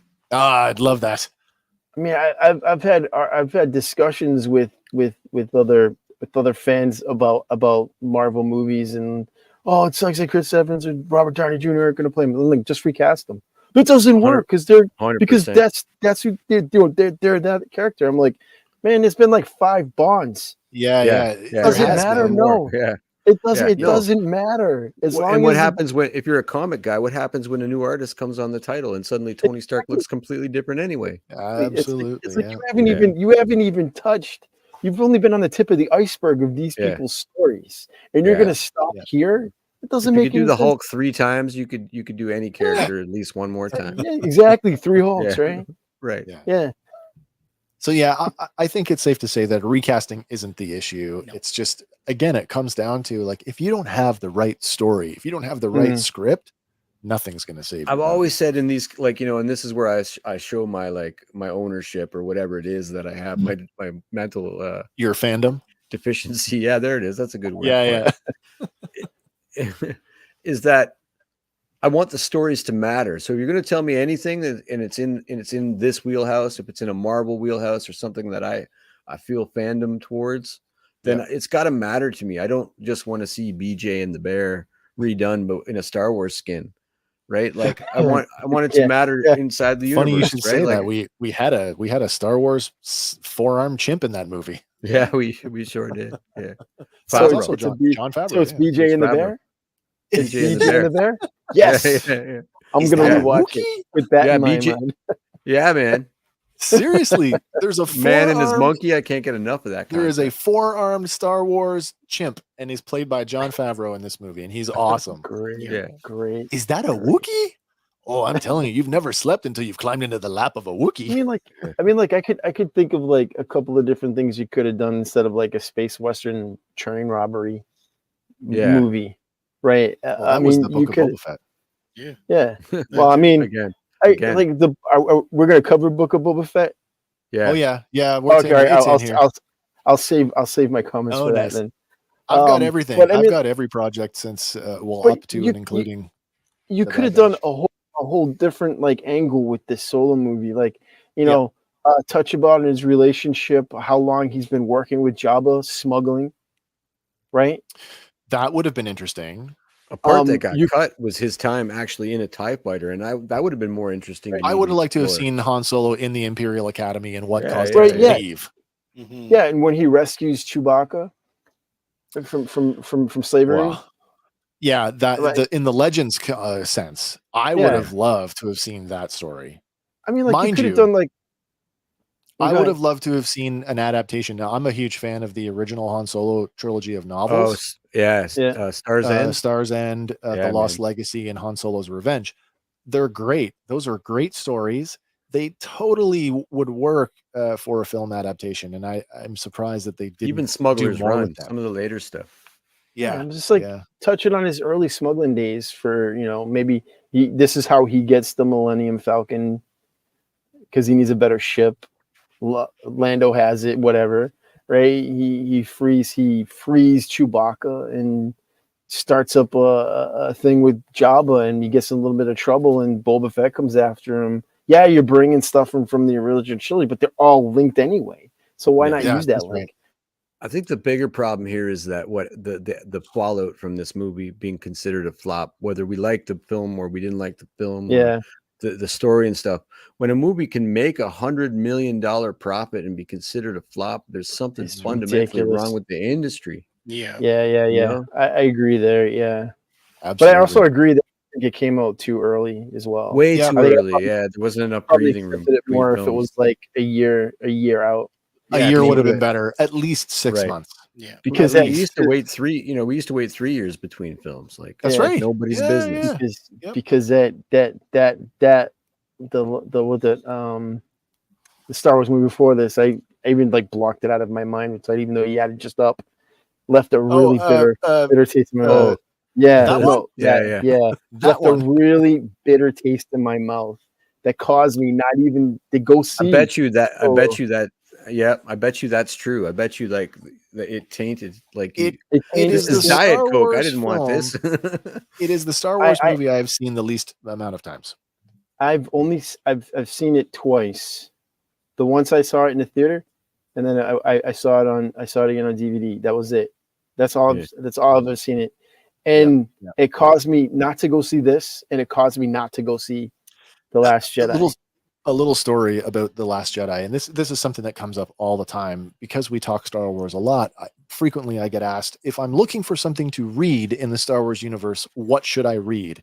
And the first answer that I give everybody is you must read the novelizations of the films because those books are always based on earlier or alternate script drafts. So you'll always get something out of it. The only novelization that I do not own is this one. I don't own it. I own every other one. I don't think I do. No I don't Last think Jedi. I do. No. It's because I can write a better novel with my pen in my butt. It's just what were you thinking when you were writing that? And then they rewrote the original one a couple of times, and you still don't change your script at all. You leave it the same. That makes no sense to me. Ryan Johnson, what the hell were you doing? I know. Well, like you guys said earlier, that Abrams was like, "Okay, I'll get you started on it." Yeah, I think that was the wrong move. Yeah, like you need your Filoni or you need someone Favreau, to be somebody that's passionate and consistent in it for the long run. I agree. I even think you could have 3 different trilogy. directors because we've seen a lot of strong TV with different directors. But I think if the same cat had wrote all 3 scripts and they were cohesive and they were on the table for everybody, not everybody, but for the executives to go, yes. I think what they really what they really lacked was a showrunner for the films, like Marvel had. Absolutely, I agree. They didn't have a Kevin Feige. Yeah, and this is what they've corrected with Filoni, in my opinion. Yeah, with just to put it out there, the original trilogy, 3 different directors. Mm-hmm. Yeah, but I mean, George is writing them all. Out there. Yeah, right. George is still behind them all, though. He's definitely got. Yeah, he's got the story credit for sure. Yeah, he kept the story going the way he wanted to. There's no George here. There's no direction. That's what it feels like. It's like you're going this path, and then the Last Jedi comes out, and it's you're going this path. Well, right? That's a good opportunity to talk about this Lucasfilm story group that was created when the merger happened. Like I said before, Pablo Hidalgo, who has been named as the head of the story group, it's his job to ensure that all of the lore and that all of the projects maintain continuity with one another. And they're doing such a disservice to it when we can punch holes through it left and right. Exactly. Yeah. It's like, I don't want to hate it. I don't want to hate it. But I can't like it because it's crap. And that's literally crap. I think it's good that people do have such strong opinions and strong feelings about it, and that we can actually talk about them without insulting each other. Yeah, that's where I get upset. It's like, tell me what you feel. Tell me how you feel about it, but don't insult me because I like or don't feel the same way about it that you do. I think everything we've said is constructive criticism. It's not like, there are obvious flaws with it, and we can be intellectual about them. We're not just like, I hate it because I hate it, but here's why I don't like it. And that's completely acceptable. What you're getting out in the ether, though, is just this just unbridled rage in all directions against whatever it is the flavor of the week is. And it's across all mediums, You've got people in our space that have a voice that's much larger than ours. We're just 3 guys that like to talk about Star Wars, but you've got some pretty big guys in this space that have millions of viewers, and their words influence people. And man, I've had to turn a theory about who you're talking about. I couldn't tell you what you mean. Well, I mean, like I said earlier, it's like you can blame Disney for it, but it's not all Disney's fault. No, you can blame Kathleen Kennedy for it, but it's not all her Not fault. all her fault. No. You can blame, You partially blame Marvel for the release schedule, right? Takes a village. Oh yeah. Because you look at Marvel the first 10 years, and you're getting a Marvel movie like every 6 months or so. One thing about Star Wars and release dates is they sure like that Christmas slot. Yeah. Oh yeah. Because every May the 4th, every first weekend in May, you would be getting a Marvel movie to coincide with Free Comic Book Day. Yep. Nice. Yeah, makes sense. I need 90 seconds, fellas. I'll be right back. Yeah, absolutely. Yeah. It's okay, Hank. We're going something that you don't care about anyway. There's nothing wrong with that as long as it's good. As long as you have a good story to tell. It's not just like, because a lot of movies that come out with like spectacular special effects and all this like act boom bam boom stuff, and it's just a popcorn movie. Yep. Right. Yep. You go to see it and you're like, oh, and you forget it the minute you walk out of this theater because it was that real. Yeah. But with like Star Wars, because we all grew up with it, right? Whether you grew up watching the original trilogy or if prequels is your gig, whatever. Yep. You grew up with it and you're passionate about it and you love it. It's right? a cultural phenomenon, and this is one of those ones where the legacy of the thing is sometimes bigger than the thing itself. Like for me, right? I'm not a huge Star Wars fan anymore. I'm not. I used to be massive. I mean, I would sit and watch like Clone Wars, and I'd be like writing my own stuff. Like, wow, I'm gonna work my own character into here. I'm gonna do this, I'm gonna do that, right? Doing all these kind of stuff. And I put it up on a pedestal, and it came crumbling down. This new trilogy. Is because of the sequel trilogy. Yeah. Well, I think I killed it for myself before that came out. Right. I think I delved too deep into it, and nothing was ever going to live up to my expectation. Right. So now I'm like, I like some stuff from Star Wars. I'll watch them, but I'm not as enthused as I was when I was younger. Right. You feel like you almost feel like I can't put my faith in you because you let me down. So when something good comes along, you're hesitant to watch it because what if they screw me over again? Yeah. Well, I mean, like I say, I killed it for myself because I put it up too high, and then when I seen the new one, and like I said, I've only seen Rise of Skywalker once, right? That's fair. And the one before that twice. Because I went to see it with my friends, and then we did like every now and then we'll do like a Star Wars marathon. We'll watch a couple of movies or whatnot, and that's the only times I've seen them. And that destroyed my faith in it because if this is where you're going, I don't want to come with you. But then you watch The Mandalorian, and you're like, oh yeah, this is good. They pulled you back in. They pull you back in. But again, I'm at like arm's length from it. Like I'm not gonna let you draw me in because I don't want to get to that point. Right. I'm not gonna let you hurt me again. Well, that's it. Yeah. You let me down, and now I don't know if I can get back there. And you got to figure if they're spilling that much paint on the floor, they're not gonna. A few of those pieces aren't gonna be masterpieces. You know what I mean? No, you're right. You're right. Well, it's not always ever going to be perfect. I mean, the first trilogy wasn't perfect. Speaking of not perfect. Oh my. What is this? I haven't even seen this. I'm not informed really, but this is Star Wars Resistance. This is the third animated series from the Disney era of Star Wars. It ran from October 2018 to January 2020. This tells the story of Kazuto Xiono and some of his friends as they live aboard this massive ship called the Colossus, and they basically are.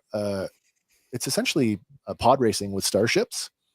But it takes place before the events of the sequel trilogy when the Resistance is gaining speed, and it culminates sort of with the beginning of the sequel trilogy. So it's trying to fill in the gaps, but this one was aimed pretty low towards a young audience.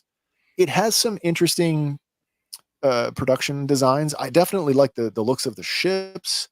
And of course we got a bunch of new aliens and droids and stuff, like all that stuff is cool, but this one I watched purely because I needed to say that I had seen it.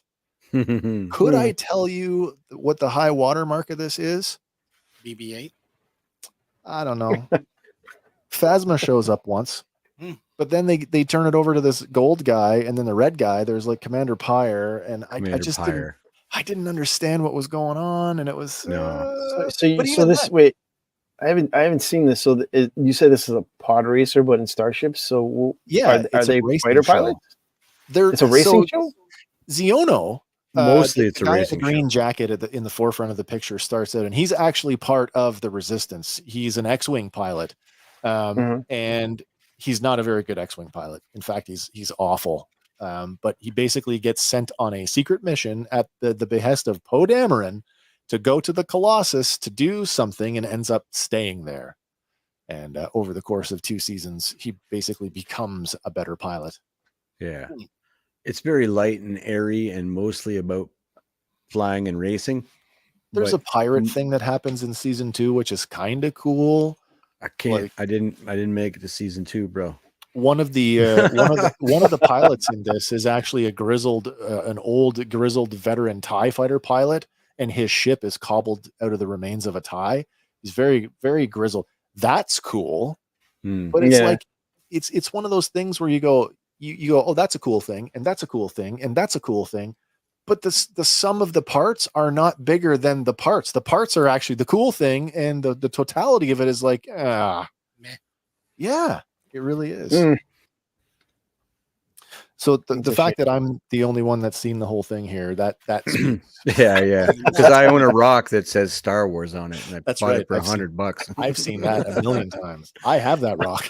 Yeah, but and there's other, like, I didn't like the style of animation, that weird cell shaded. It was so obviously computer animated, especially with the stylized painterly stuff that we'd seen in Clone Wars and Rebels. It looked cool in 2001 on the Robotech Battlecry video game. Yeah, that's what it reminds me of, or that Transformers video game. That was a good game. That was a good game. Yeah, Battlecry was dope. But yeah, Star Wars Resistance, BB-8's in it for a bit. He's not a main character, but Katsuno Xiono, he is a main character. And in fact, we get a tie-in. His father is actually a senator in the New Republic, and he was just introduced. That super belligerent senator. Yes. So, like, do they go up against the First Order at all, or are they just racing? They do. Yeah. The First Order comes for the Colossus at some point, and then there's a big fight. And just don't understand why they call the Resistance when they are the Republic. Well, there's a political difference. Leia was part of the New Republic. She was a senator in the New Republic, and they didn't. She was trying to warn them about what was going on. Right. So they're just a break-off part of the Republic. Yeah, and because they didn't support her, she splintered off and started the Resistance on her own. Essentially, she was better as a military commander than a politician. But there is, it's not well stated, and this is a whole problem with that sequel era. Yeah, it's not well stated that the First Order had a chunk of the galaxy that they had not necessarily conquered, but that people that wanted that Empire style life back. And so they had wooed a huge chunk of the galaxy to there. So they had an official sort of membership. Yeah, they were essentially recognized as a sovereign state. Yeah, like Holdo would have to treat with Snoke to discuss politics. It was just like another faction. Yeah, so they didn't even mention that. Yeah, they don't. But it's still so hollow, because why would you let a faction like that grow? Like the first Stormtrooper you saw, right? The first Nazi you see, right? Exactly. Right. So it's still, I don't know about these guys. They're wearing those Stormtrooper get-ups. I don't think it's a good idea. Right. Exactly. Remember they're red. Time? They're red. Don't worry about it. They're red. They're red. Don't worry about it. Yeah, but through The Mandalorian and Boba Fett and Ahsoka, we're kind of getting a window into that remnant empire and how it's kind of rising in the shadows, right? Yeah. One of the strongest. What I mean. That the revisionist history is making it a stronger story. Yeah. One of the strongest aspects of the old expanded universe was that Imperial remnant. So it's been interesting to see what they've chosen to follow versus what they're just going to write original. I mean, they had like governors running the show, still in control of like certain quadrants and regions. Yeah, as the Republic was still coming to power. And I mean, this only takes place like 5 years after Jedi or something like that. So the events of The Mandalorian start 5 years after Jedi. Yeah, but Resistance is like 25 years after. Yeah, Yeah. Well, I mean, in regards to Mandalorian. Oh yeah, Mandalorian. Yeah. We're 5 years post the Battle of Endor. Yeah, and this is the era sort of I'm interested in the most. Yeah. Well, this is the one that's grabbed. This is the one I think that's grabbed a lot of folks that are in the same headspace that you are, Gaz, where it's like, you burned me once. Yeah. Do I let you back in? I don't know. Yeah, because every time the season came out, I was like hesitant. Like you drew me in on the first season, I'm like, oh, this is good. Yep. I watched the second season, I'm like, all right, this is good too. Boba Fett, I was like, wait, this isn't really Boba Fett. This isn't Boba Fett. I had to watch that twice with the time in between. I went back really and to forth really on like, this yeah, a bunch of times because to me, and we talked about this when we reviewed the show, and I think part of they talked about Favreau made a statement. I don't know, last year before, a couple of years ago. He made a statement that he said at some point the Mandalorian will stop looking the way it does and it will look completely different. Mm-hmm. And they had alluded to that the Mandalorian, it's an ambiguous title for a show. Who is the Mandalorian within the show? Yeah. Right? Yeah. It would have been a lot better if the book of Boba Fett was called The Mandalorian : The Book of Boba Fett. Yeah. Right? Yeah, because then we would have known definitely. that this is a sub story within the Mandalorian story, Because which is exactly it what felt- it is. It Yeah, felt no. just Exactly. like Mandalorian season 2.5. Absolutely. No, absolutely. Because for me, I mean, Mandalorian is a smash. I like it. Yep. Like Book of Boba Fett, when I first watched it, I'm like the first couple episodes, I'm like, oh, this isn't Boba Fett. And then as it gets towards the end, you're like, yeah, all right, Boba Fett's back, right? But then I watched it the second time. Like I waited a little bit and I watched it the second time. And then I said to myself, you know what? This is actually a good series of episodes. Yeah, Like, I agree. I was going to say, do you remember what you said, Hank, about the book of Boba Fett and people's outrage over this isn't the Boba Fett that I know? Right. Yeah, I do remember. How many Because minutes it's of not- screen time did this guy have? He had less than 6 minutes. Like that was my argument at the time. You don't know who Boba Fett is. None of us Exactly, do. We've only watched exactly. him for 6 minutes. This And of that, he had what? Maybe one line? Yeah, but I mean, from that 6 minutes screen time, the cargo hold. Yeah, exactly. Well, especially in Empire, from what we see of him, right? He Yeah. stands face to face with like Vader. Doesn't seem afraid of Vader, especially on the Star Destroyer. Vader specifically points at him and says, "No disintegration." Yeah, Right? yeah. He's the only one that says he's like, yeah, he's no good to me, dead. Yeah. You bring that alter. It's like Boba Fett's like, what are you gonna do if you alter it? Right. Right, whatever. So when I'm watching this and knowing everything I know about Boba Fett from all the legendary stories and stuff like that, Yeah, I'm there's a watching lot there. first time I was like, this isn't Boba Fett. This isn't Boba Fett. Bullshit. This ain't Boba Fett. When I rewatch it and I said to myself, you know what? This isn't Boba Fett. This is Boba Fett after he was left for dead in a Scarlag pit. Nobody got him out. Yes. Yeah. They knew he was in there. Yeah. Right? He got himself out. Then when he gets out, his armor gets stripped off of him by Jawas. Damn it.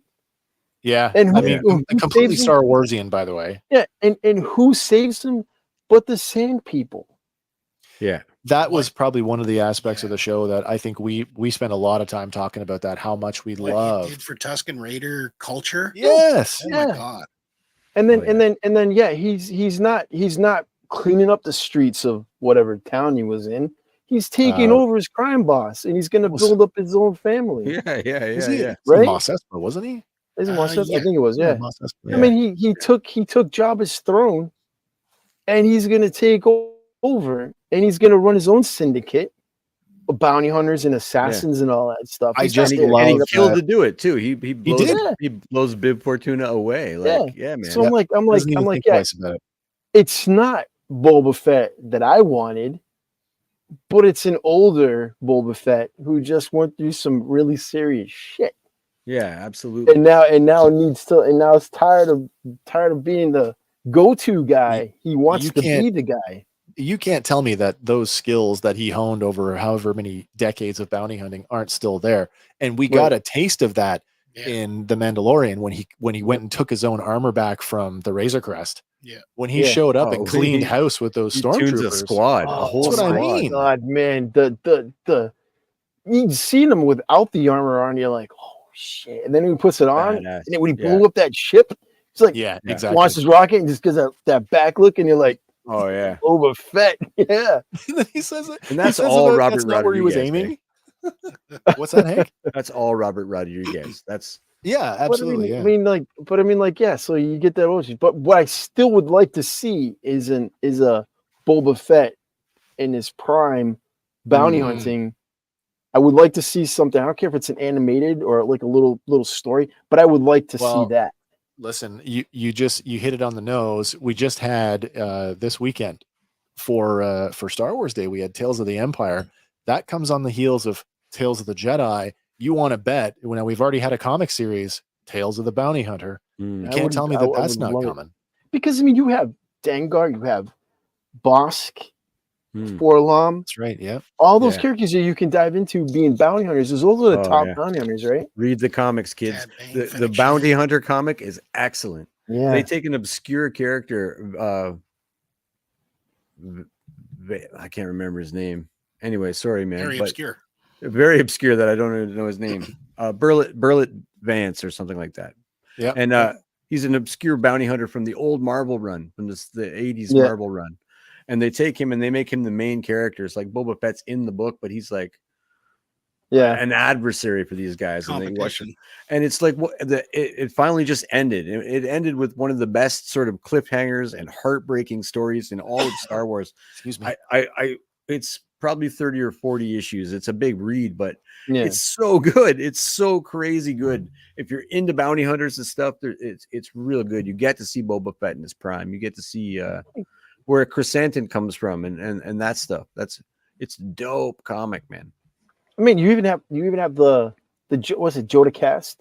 The guy who's pretending to be Boba. Yeah, from the old Marvel run. Pretending to be Boba, yeah. I mean, there's that you can touch upon. Yeah. Right. I'd watch the whatever 6 months of Cobb Vanth wearing the armor too. I'd watch a small show there, man. That guy's in a back to tank. He's not out yet. No, I know. He's down, but he's pretty not good out. though.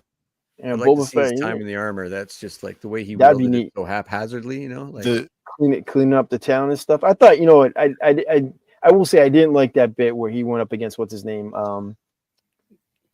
Cad Bane. Yeah, Cad Bane. I didn't like that. I'm like, Lee Van Cleef. Like, he seemed like a really cool, fast gunslinger to him go down like that. But I guess it's cool. It's cool because it shows how bad Cad Bane really is. Oh, we got a comment here from my buddy. It's Dark Older. Yeah. Says the Bosk and Black Chrysanthemum fight was amazing in the comics. Oh, you're not wrong. You're not wrong. That's another thing I'd like to see. Bosk. A story about Bosk would be cool. We've had Bosk turn up before. Now he turned up in the Clone Wars. I mean, even a young Boba Fett show. This is what I mean. When Boba was a teenager, he's with Bosk. He was already running with Bosk. So that's kind of cool. So I mean, like that's something they should touch on. I think everybody would love that. And now that you've done all this stuff, I think it'd be great. With The Mandalorian, where we've got 3 seasons, ostensibly 4 seasons, because I just shoehorned the Book of Boba Fett in there with it. We've got the 4th season of The Mandalorian coming, but that is going to be that's going to be the film, the Mandalorian and Grogu, the Jon Favreau film. Actually, what they should do, I think, with this title, after this is over, maybe they go back some and talk about Mandalorians back in, like in the Old Republic or before that. Yeah, like when they were, the warrior race, when they were going against. Like Old Republic, old Republic time. Yeah. There's something the Mandalorian did. There's something the Mandalorian did for I guess pop culture that Star Wars hasn't done ostensibly since the original trilogy. And that's Grogu has like little children. Like my 72-year-old mother knows who Baby Yoda is. Baby Yoda. Yeah. You know what I mean? Exactly. Like, and for not to be, for like a fan to go, it's not campy at all. Like, you know what I mean? Like, I'm really cool that you can buy those t-shirts at Walmart. But like, it's not based on something so ridiculous. It's like Bambi or something, like, you know what I mean? It's like, it's not Jar Jar. You can say it. He's a little bad. Yeah, there you go. It's not Jar Jar. He's a little badass. I mean, so you guys remember the first image we got when this dropped? Like, it was that still of the bounty hunter with the like the busted up armor, the worn armor. Oh, It was yeah, like all the yeah, browns and the Yep.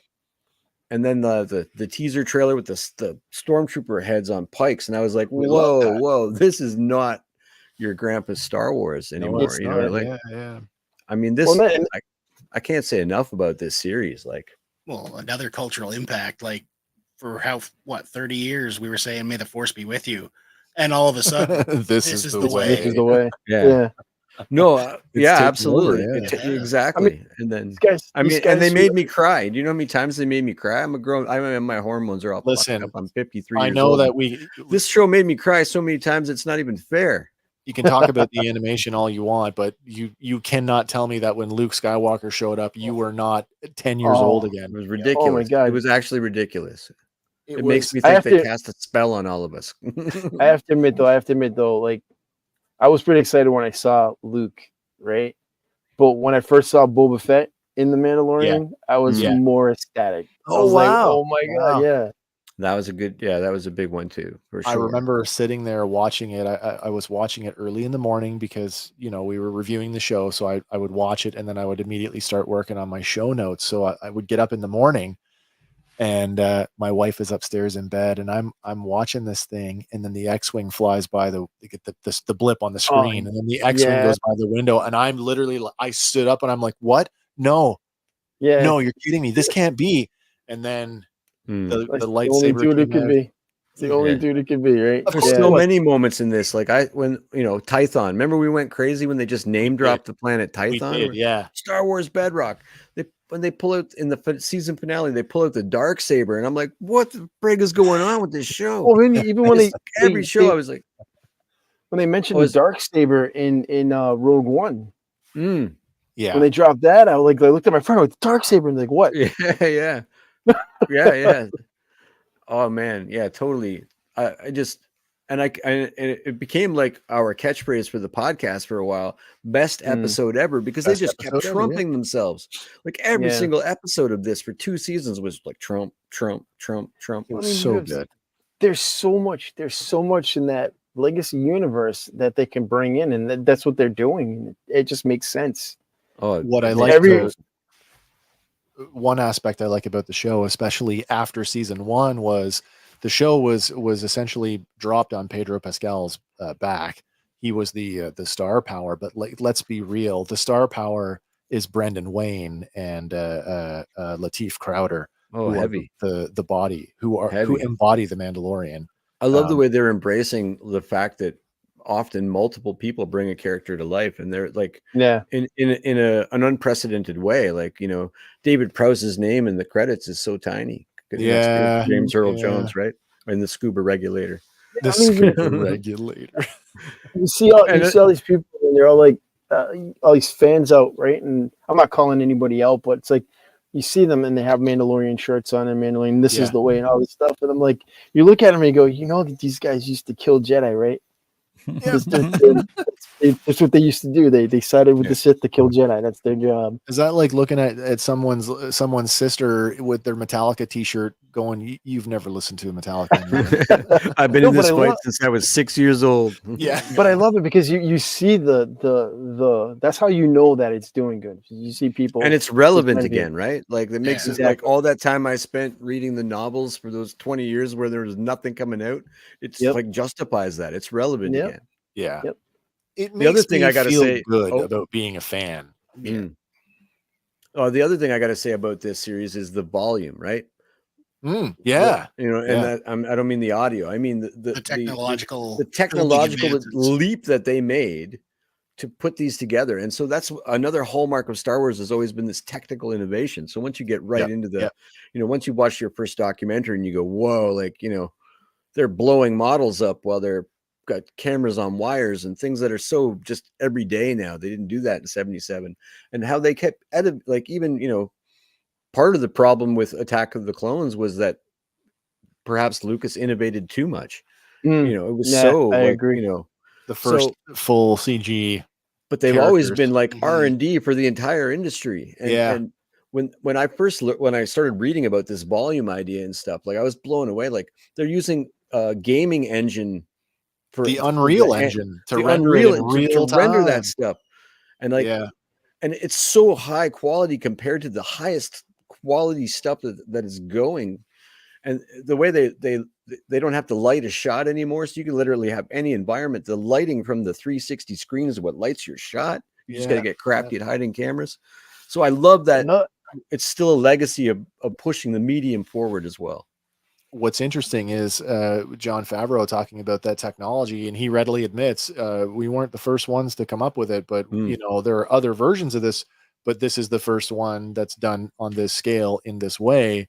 And now it's everywhere. Up here in Canada, in Toronto, we've both the new Star Trek series, Star Trek Strange New Worlds and Discovery, are both filmed at Pinewood, Toronto, and they both use a volume as well. Nice. So Star Trek Strange New World is such a great it's a great show. Oh, it's fantastic. Captain Pike is like instantly become one of my favorite captains. He's my favorite captain. He absolutely is my favorite captain. Even that haircut, man. I get past the haircut. The Johnny Bravo haircut. It's like when I was watching Discovery, and when they brought him in, is like when I was like, "Wow, this guy's awesome." Like I stopped watching it so I can watch that. It's funny that Discovery was supposed to be the signature the signature Star Trek, the flagship show, and then you brought in Anson Mount as Christopher Pike, who completely stole the show. And then, Strange New Worlds, you are now the golden child. It's like, and rightfully so. It's such a refreshing take on it. Are you watching the current season of Discovery? Not yet. It's a hard watch. It's a tough watch. Is it really? It is. Yeah. It's for me. It has been. Yeah. It's been kind of like, I've been disappointed with this whole, the direction the show went when they arrived in the 32nd century. They should have called it, I forget her name. What's her name? Michael Burnham. Yeah. They should have called it the Michael Burnham show, because that's all it was. I mean, I love the character, and I like what was going on, especially when they went to the freaking mirror world. I thought it was insane. That was cool. That's fantastic. Cool, but it has nothing to do with the Discovery. It's everything to do with her.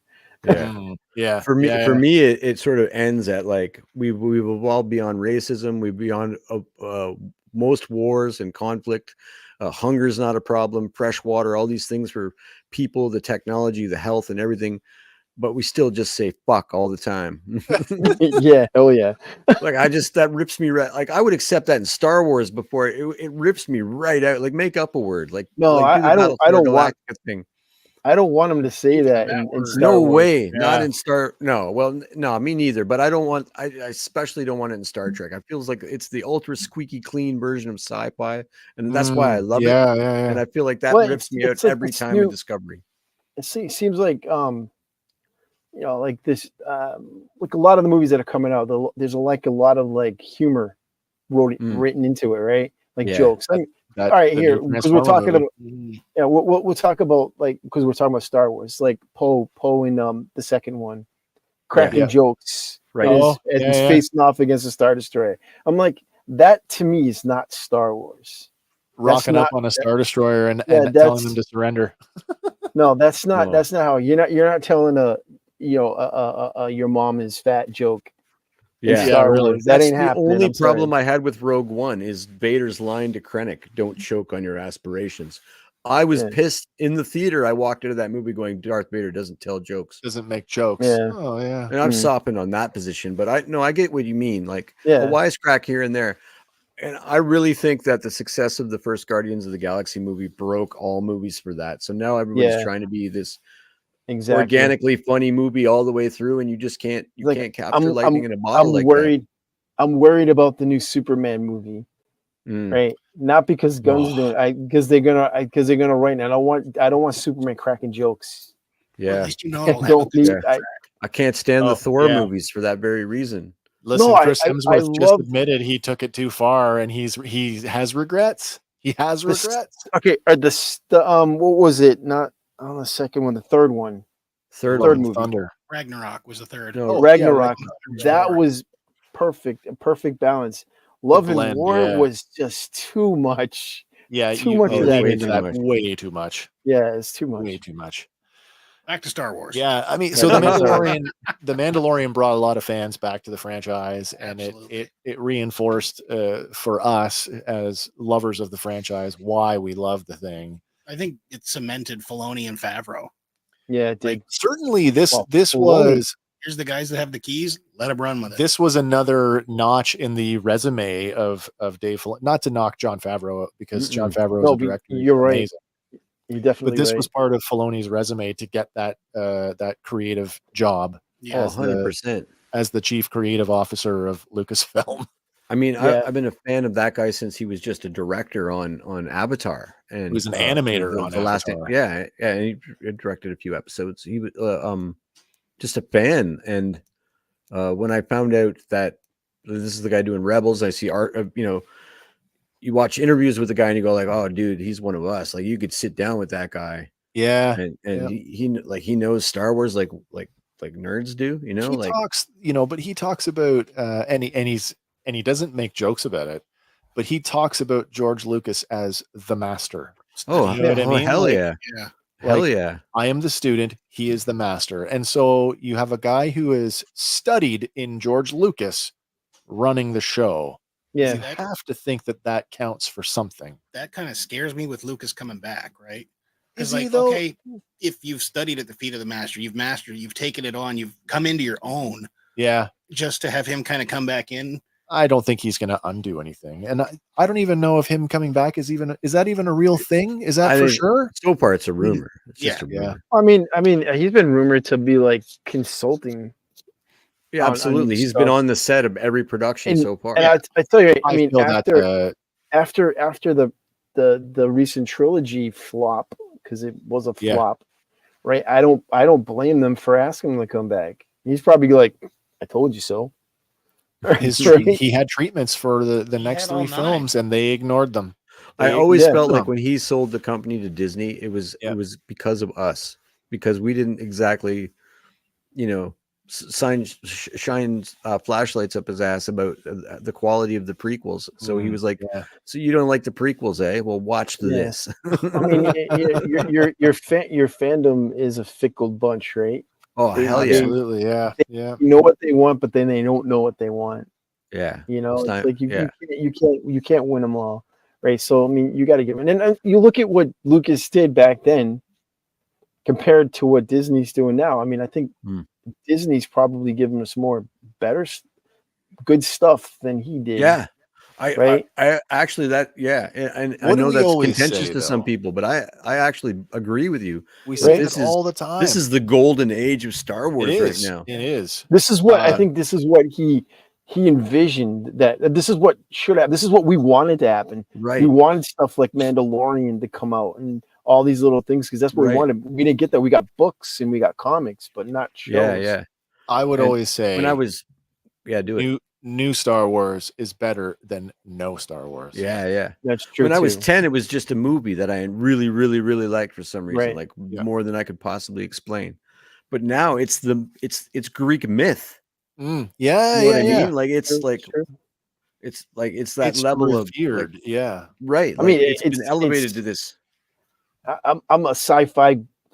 My favorite genre is science fiction. That's my stuff. Yeah. I love the classics, Same here. right? Classics. Yeah. But like for me, Star Wars probably ranks. Like I don't know if it's in my top 5 anymore, but it's in Films that top 10. or like properties.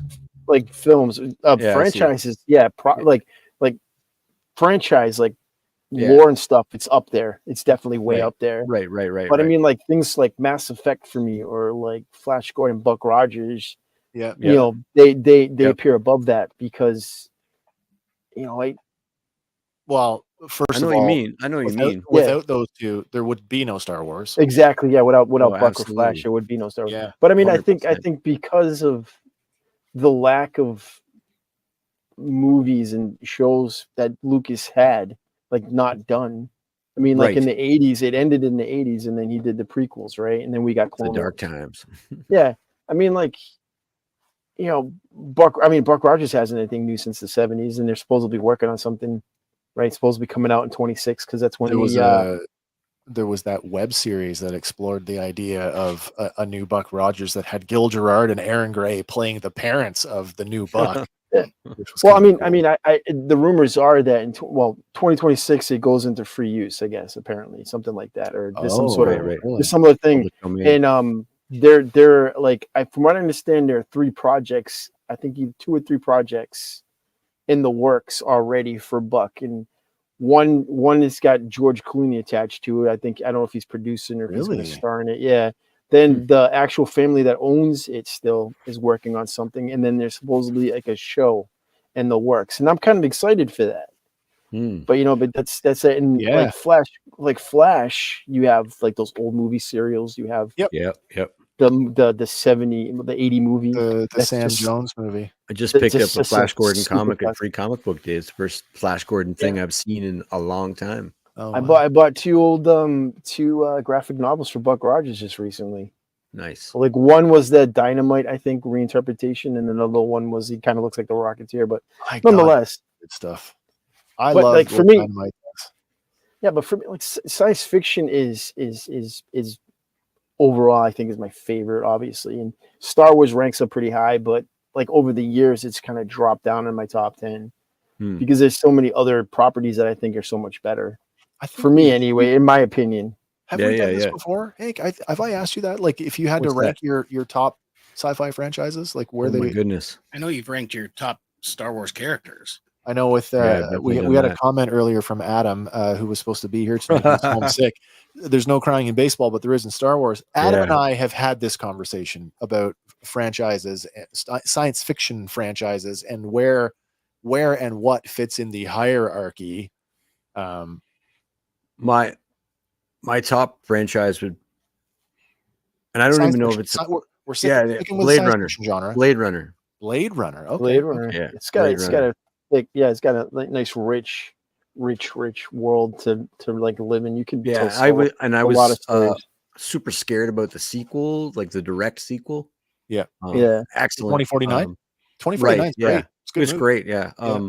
Big fan of the novel, having saw the movie first, obviously, because I didn't know, diddly, but huge fan of the novel, and then a huge fan of the rest of his body of work too.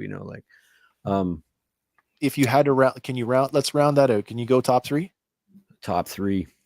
Yeah. Man, that's tough. It is tough, isn't it? Like, are we talking just like, we're not just talking movies, fiction, right? Just science fiction franchise. Robotech science fiction enough? Yes, it is. That's Robotech. Yeah, Robotech. 100%. My third would be Robotech then. So wait, number 1 is Blade Runner, Star Wars, Robotech. Star Wars. Andy, what about you? Does the Marvel universe count as sci-fi? Superhero is kind of its own thing. I mean, unless you were specifically into the cosmic aspect. True. I would say that superhero is its own thing. Yeah. Superheroes is its own genre. Yeah. Okay. Yeah. Damn. We just took it's tough, right? It's tough. It is tough when you start to think. When you ask me tomorrow, my answers might be different. That's me too. That's me too. Yeah. Star Wars, Back to the Future, and Alien. Oh, excellent choice. Alien's good. Yeah. Alien's great. I would say Predator and Alien kind of lumped in there. Guys, you said Flash Rogers are top 2. I'd probably go like Battlestar Galactica. Probably go Mass Effect would be my top. Ooh, nice. And then I'd probably go Buck Rogers. Yeah. And then $6 Million Man. Oh, cool. Excellent. That's it. I think those are probably my top 3. I mean, that would change probably, but Mass Effect would probably still be like number 1 for a while. I think that for me, the top ones for me in order would be number 1 is Star Wars as a franchise. That's the number 1. Number 2, Hank, you laugh, Battlestar Galactica. Yeah, Battlestar Galactica's good. Then 3 is a flip because it flips back and forth between Robotech and Star Trek. Yeah.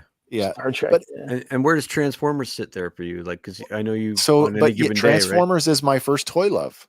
Yeah, Transformers is my first toy love. So it's probably in the top 5. It's definitely top 10. I would probably rank Battlestar above Star Wars for me. The only reason that Battlestar Galactica is my number 2 is that when Star Wars came out in 77, I was 3. So I didn't see Star Wars until its original VHS release in 82. But I was old enough. I remember Battlestar Galactica in its original broadcast run. And I was so blown away by that. That it just captured my imagination like nothing else ever had. So that's why Battlestar ranks so high for me. And the modern stuff was so strong until it wasn't. Oh, the reboot was so strong until it wasn't. Well, it was perfect the way they did it because it wasn't just redoing the original series. It was like throwing that political drama into it, which made it really was ripped from the headlines of the day, man. Holy cow. Well, they had a suicide bombing in that show. I was like, oh, solid. Solid. Word is that they're doing another series more based off the original. Yeah, there's no word on how it's going to relate. If it's going to relate to the David Icke and the Ron Moore series.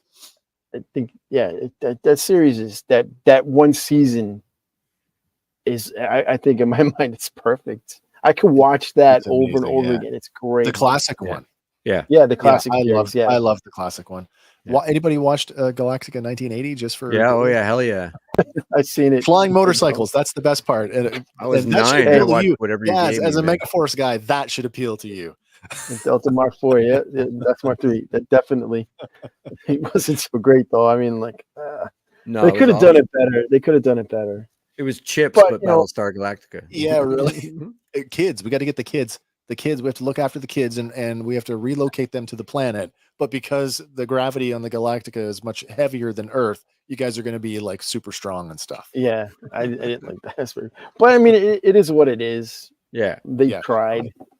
They tried. Right. They tried to save it by bringing Dirk Benedict back. Well, for that one episode. The one episode that everybody goes, that was the best episode. Yeah. The What Happened to Starbuck. I mean, what happened to Starbuck? Speaking of Dynamite, Dynamite did a reimagining of Galactica 1980 that reimagines that whole thing with Dr. Z, who predicts that the Cylons are going to attack again, and they do. The Cylons arrive at Earth and they attack. It's really cool. If you haven't read that one, totally recommend it. That's a better take. Check that out. So after The Mandalorian, because that encompasses the four seasons. Next chronologically is the Rise of Skywalker in 2019. JJ, come back, right the ship if you can. I don't know if he did it. Man, there's so much even controversy just going in because we all know that like there was a script. Yeah. He got canned, it got tanked. There was you almost couldn't win going in. Yeah. And then the fact that it crossed with the Mandalorian, right?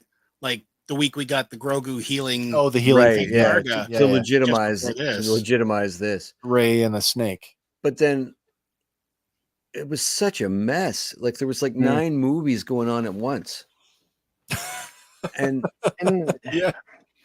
like so many drop, like you all you have to do is take that ridiculous dagger and make it the dagger of Mortis, and I'm on board with at least that part of your plot. You were hyped about that. You're like, did you see that? It's got to be the dagger. What else could it fucking be? I remember there was such a big thing about like evil Rey. Like how Sith could you Rey kill Palpatine, but with the dagger of Mortis? Like, man.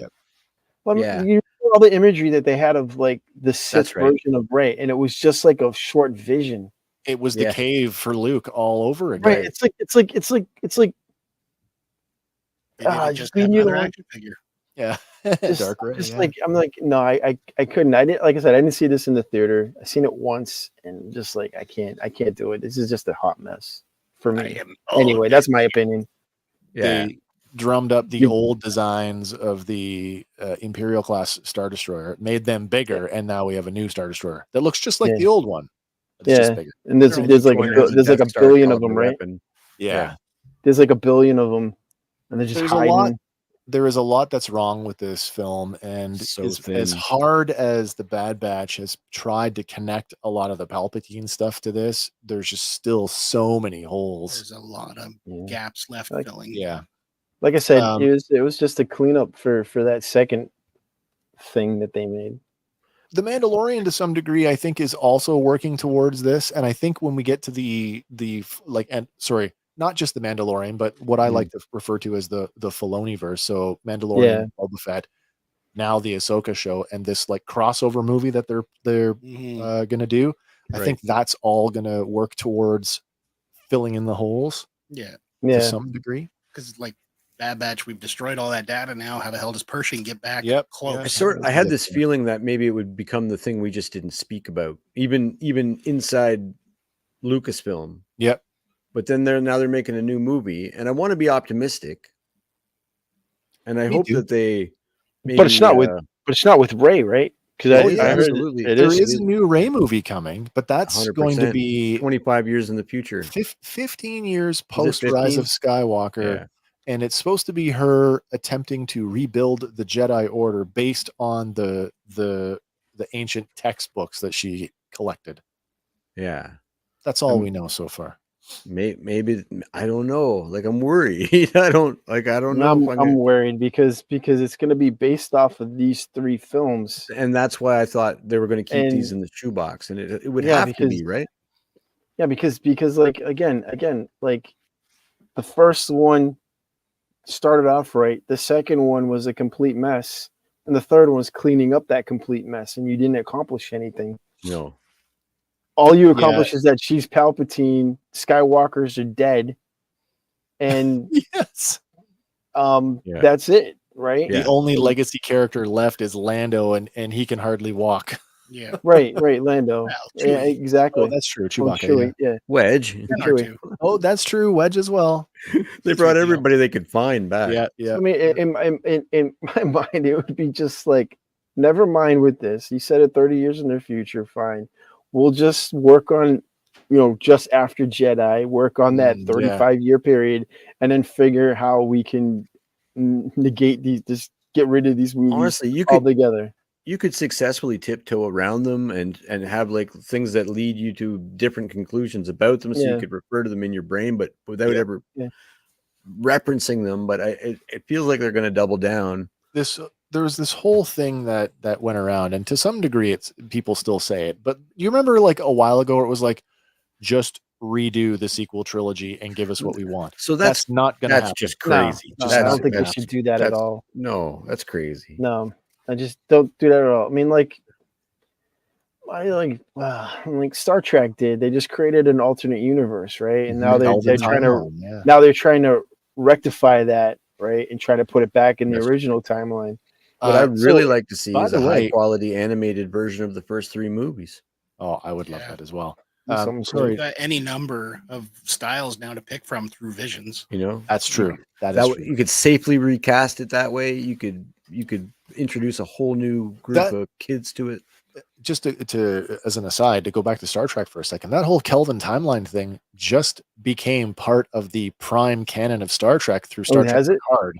Yeah, right. In Star Trek Picard, they talked about somebody who came over from the Kelvin timeline. Oh, that's right. That's right. Yeah, that's right. Yeah, I forgot about that show. That was a great show.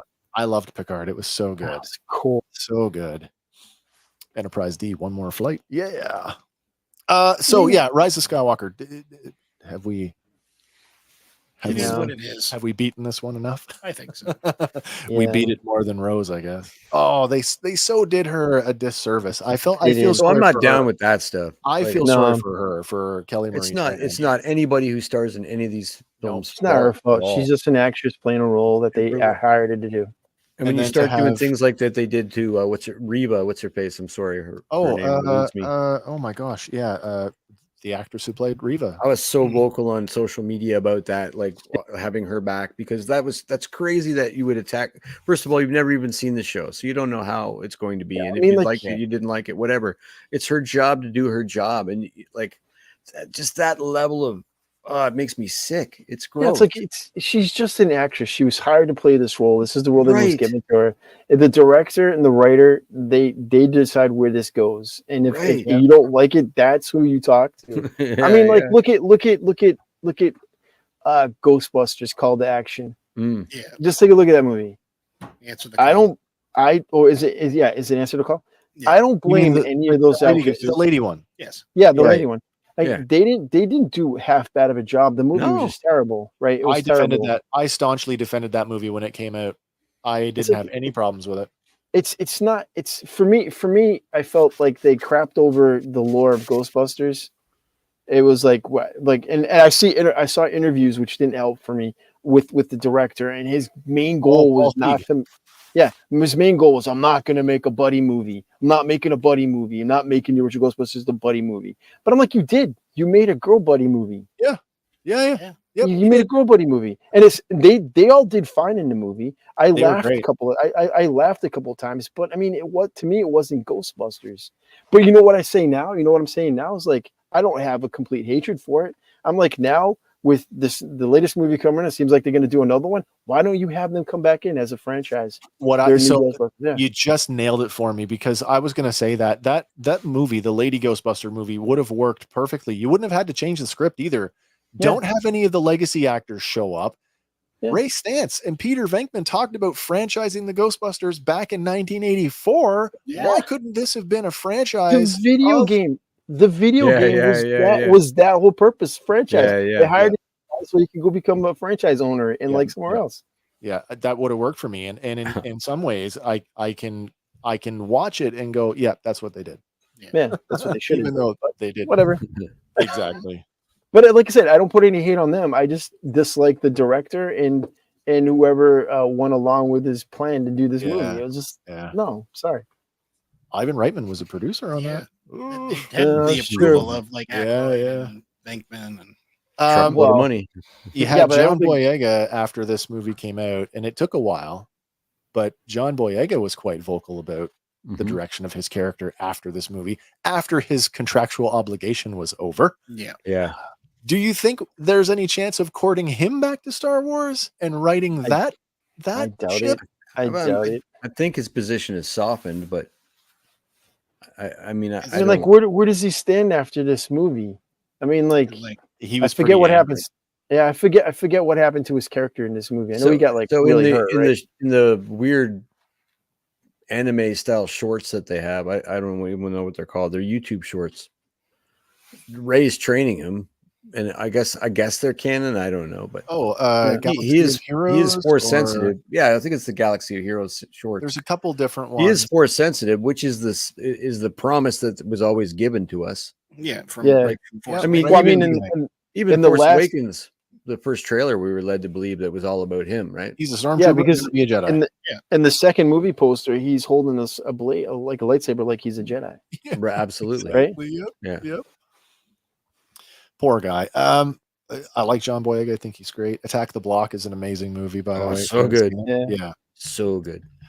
I don't know how I feel about this. The Ray movie's coming, like it or not. Yeah, absolutely. It's coming. So I'm just curious to know how many of these characters are we ever going to see again? And I don't know. I don't know if there's room there. Am I going to watch the movie? Yeah. Am I going to buy the action figures and read the novelizations and the comic? Probably not. No. But. Well, then this little thing happened. We got this announcement that Clone Wars was going to come back for one more round, one final condensed season to wrap up everything. And God damn it, if we didn't get some of the best Star Wars ever told. 1/3 of this was incredible.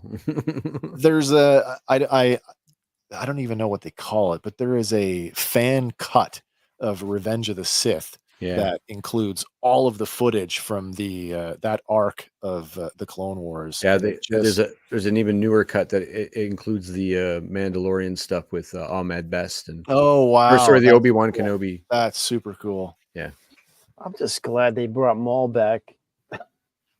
that was Lucas's self-proclaimed original idea for the sequel trilogy, that Maul was always going to live, was going to come back. That bringing him back was the plan, but that he was going to be the big bad guy for the sequel trilogy. Yeah, I know how the rule of two works, right? And I know that the Sith, they just don't have any like really high regard for their apprentice, because eventually apprentice is going to kill their master and become the master, right? That's the way it is. So he's going to try to get him, because that's how he tests him and stuff, right? So they try to send him on a mission. If he dies, he dies. I'll just get another one. But I thought that Maul, even though, I guess he's a throwaway character for Lucas, I thought that Maul was that level of like just Sith that would like last to the last movie. Such a feral animal in the Phantom Menace. Yeah. Arguably one of the best parts, if not the best part of that movie, was this amazing villain. Well, it's like nerfed. You get Boba Fett in the first trilogy, arguably the last two movies, and he's on screen for 6 minutes and he looks amazing, and then he's gone and he's dead, and that's all we're left with. But that's the coolest thing you could take away from that, and it's like, you did it again with Darth Maul. Are you doing this on purpose? Like, are you that good at this? Like, they did it with the entire prequel trilogy. Maul gets killed, Grievous gets killed, Dooku gets killed. Yeah, Jango. What the hell is going on? You can't have that many throwaway characters. This, I mean, what if Jango lived, right? Right, and you could have done a series of Jango raising Boba to be the most badass bounty hunter ever. That would have been cool, especially when you hear George Lucas interviews saying that they are meant to be the same character. They're meant to be the same person. Yeah, because he's just continuing. Yeah, he's just reinforcing his legacy. But I mean, like Maul. I mean, obviously Maul with his fight style, and he's just so gung ho into like kicking ass and going after any Jedi he sees. Eventually, obviously he's probably going to die, right? He's too cocky and stuff like that, but. Perhaps the biggest throwaway, and they've really tried, was the Martez sisters arc. Yeah. Which, if anything, listen, if you have to defend it, and I'll be that guy, sure. The one thing that the Martez sisters arc gave us was some sort of salvaging of the dropped Star Wars 1313. The video game that was supposed to be in the Coruscant Underworld got dropped, but then they set that arc on 1313, and they gave us the same visuals of going down the big chute into the underbelly of Coruscant. My diamond in the rough for that is just that we get to really understand public opinion of the Jedi at the time that they're crumbling. Yeah. And so that was the first sort of time that we went, oh, like the average Joe thinks that this is horseshit, just like the average Joe thinks that, all politicians are, stick you and all this other. So that's my little okay thing with it. But I have to think that the shining diamond of the whole thing, that rotoscoped lightsaber fight between the one that Ray Park came back for. And then like the end, like where you're like their take on Order 66 that had me like weeping. I was friggin' weeping. Nothing about Revenge of the Sith made me even well up even for a second. I loved it. It was great. I had a good time in the theater. I was dressed up, but I was like, when Darth Vader like picked that lightsaber up and lit it, and like holy cow, are you kidding me? Yeah. And it's like, I see a pattern now that we're doing this. We're getting two good things and then two crappy things, and then two good things and then two crappy things. Well, the next one, you may not. I don't even know if you'll have an opinion on this one. It's arguably okay. It wasn't meant for us. But I included it anyway. I included this. It's the only one of its kind. Believe me, I thought about including other media, but we'd have been here forever if I had included all the books and all the comics and all the web series, because there are a few: Galaxy of Adventures, Forces of Destiny. Yeah, I excluded those. However, I did include this one for one reason, and this is the web series Jedi Temple Challenge that ran for one season on YouTube.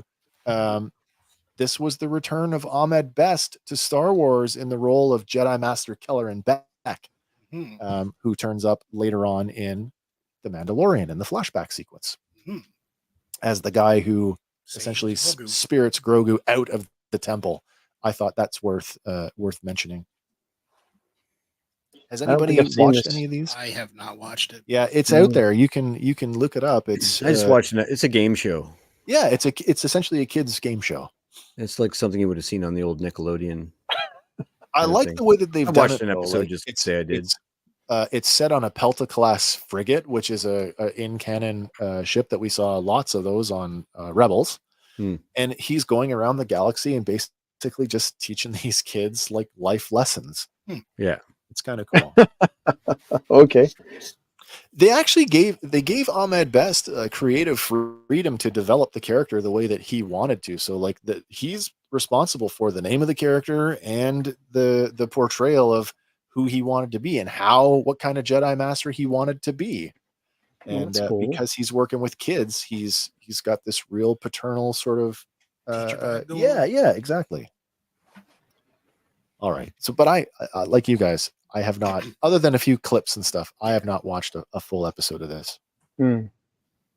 All right. After that, man, this was a tough one because, as I said earlier today, when we covered our final episode of The Bad Batch, it was a bittersweet for me. I was sad to see it go. But when it started, man, I did not want this series. I thought this is horse shit. Bad Batch. You're going to give me a whole show about a squad of super commandos. I'm like, I already had that. It's called Republic Commando. And you nerfed that for me. But boy, did I ever come around and flipped on this one. I think I've watched a season and a half of this.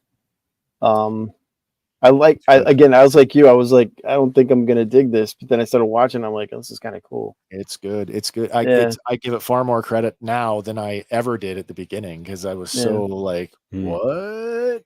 Oh, by the way, for Star Wars Day, Republic Commando was on the Xbox Marketplace for $4.99. Oh, nice. Oh, nice. Yeah. So if you haven't played it recently, it's a good reason to go back to it. I feel like maybe I just didn't manage my expectations enough for this because it promised so much and then it left me like super high and dry in the end.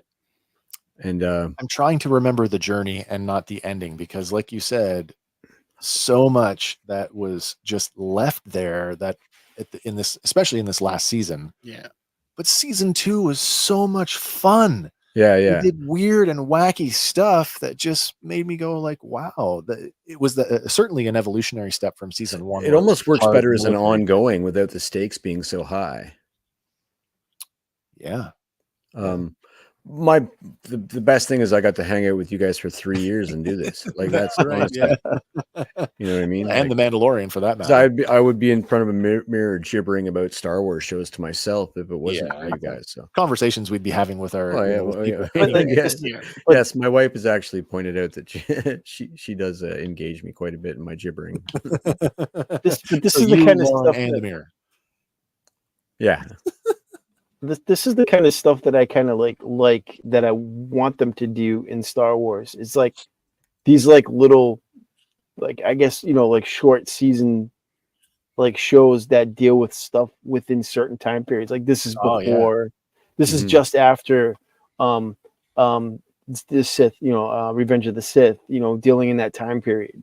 The shows have done a great job of that because they're just short episodes. Mm-hmm. Filling in little gaps here and there. Yeah, just now give me a show about a group of rebels that tackled the Empire between New Hope and Jedi that deal in that time period. Give me something like that, or give me give me stuff like that, or that would be cool because it fills in all of those stories. Give us that story about the Bothan spy net.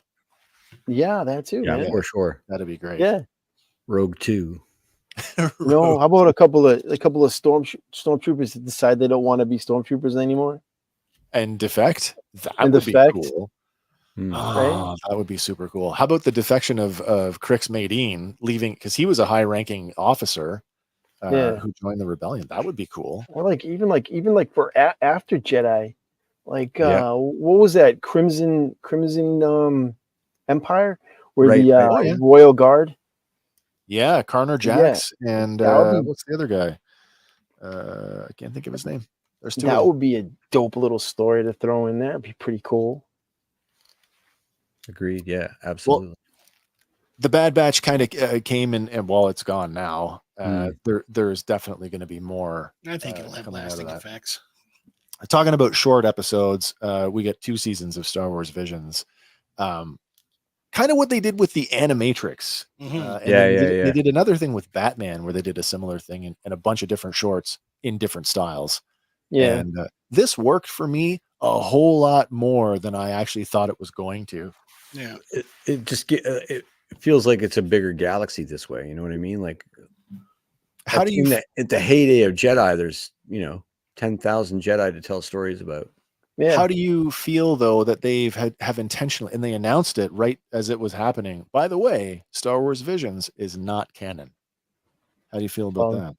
Well, I mean, I feel okay because there's one episode where a kid is flying outside of an X-wing on an X-wing in space with no apparatus for breathing, and I needed to be a little bit grounded. That's awesome. I'll watch the shit out of that all day long in that style of animation and enjoy it.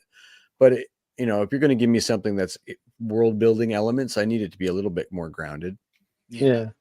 Did you guys have a favorite between the two seasons? Did you have a standout favorite that was like the best of the best?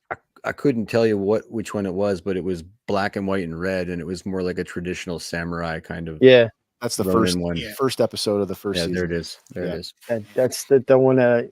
Which obviously knew when I was watching it, I was like, this can't be in the Star Wars universe because it's the lightsaber umbrella.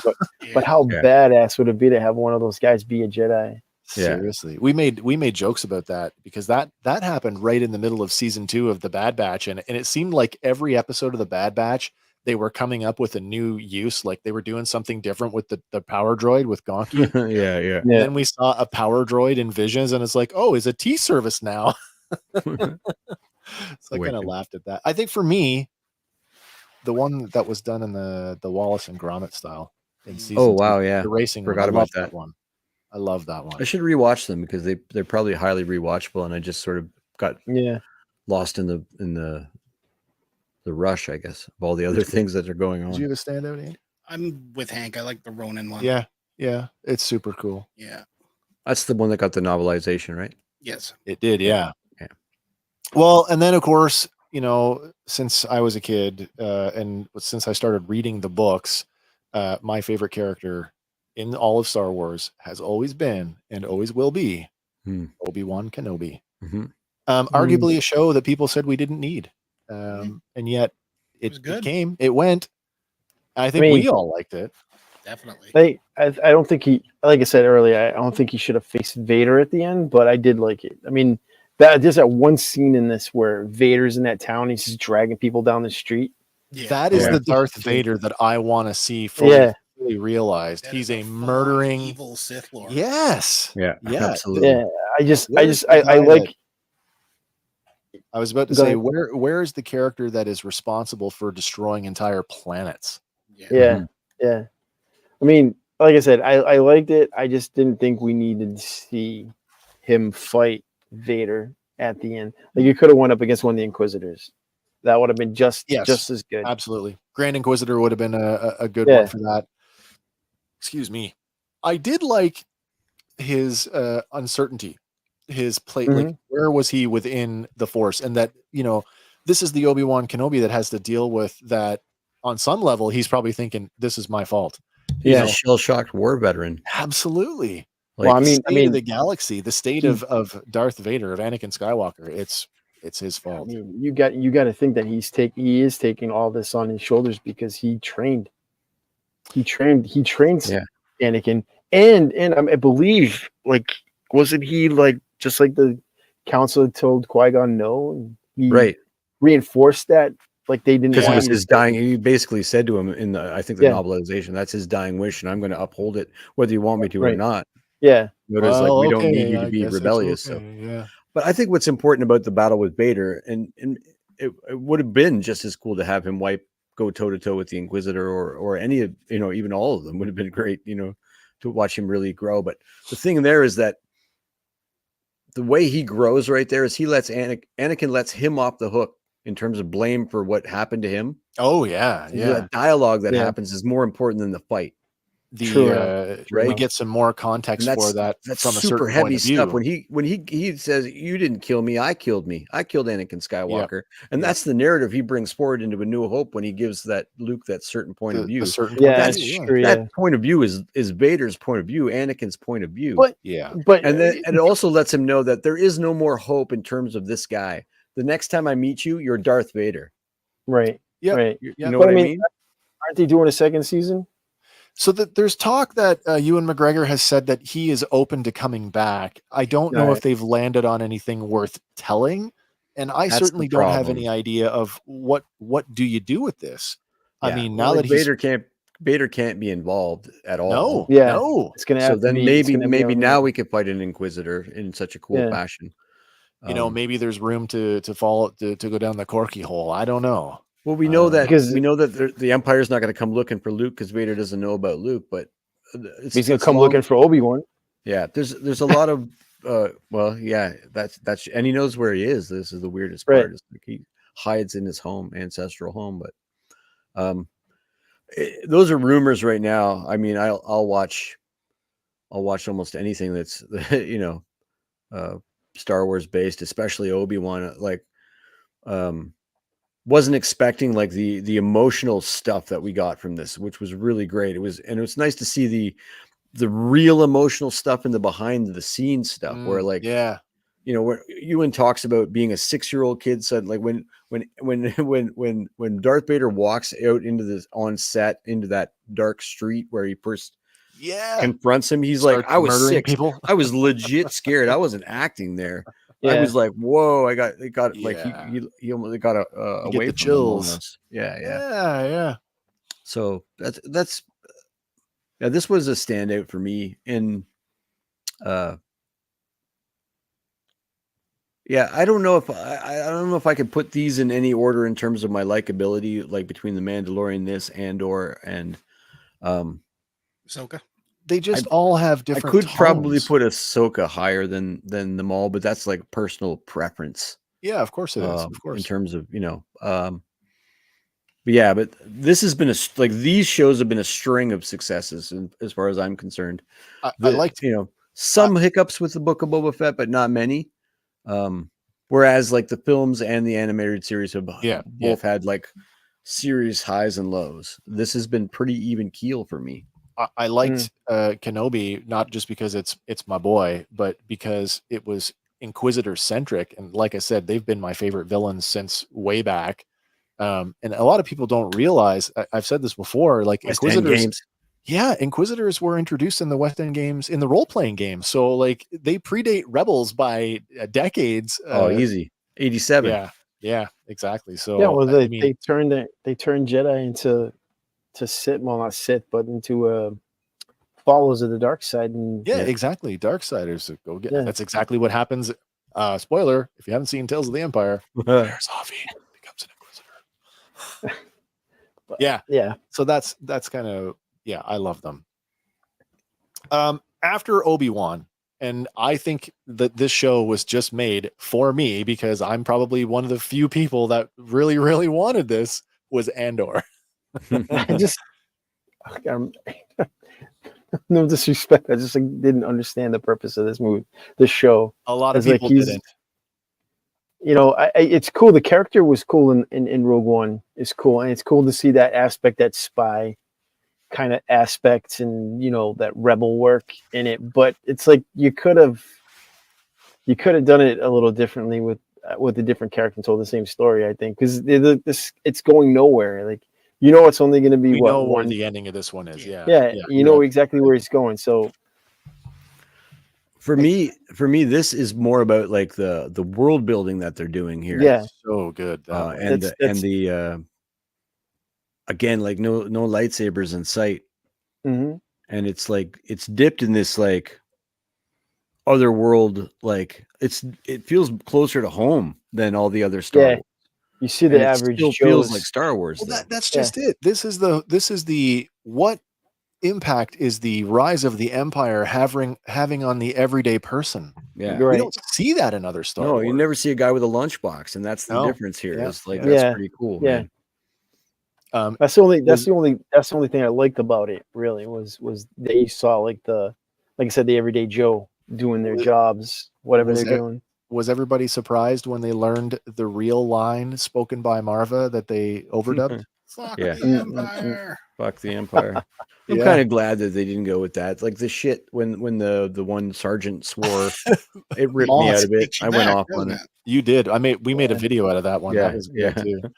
I don't think our slang words should be in their universe unless No, not really. Unless it's our future. Especially when we especially when we go to the lengths of calling and that's just making up names for other things so that they sound more scientific or this is it. Like you said, Dank Farrik is a great one. We've already got all these Star Wars. Poodoo. We've had Poodoo for a while.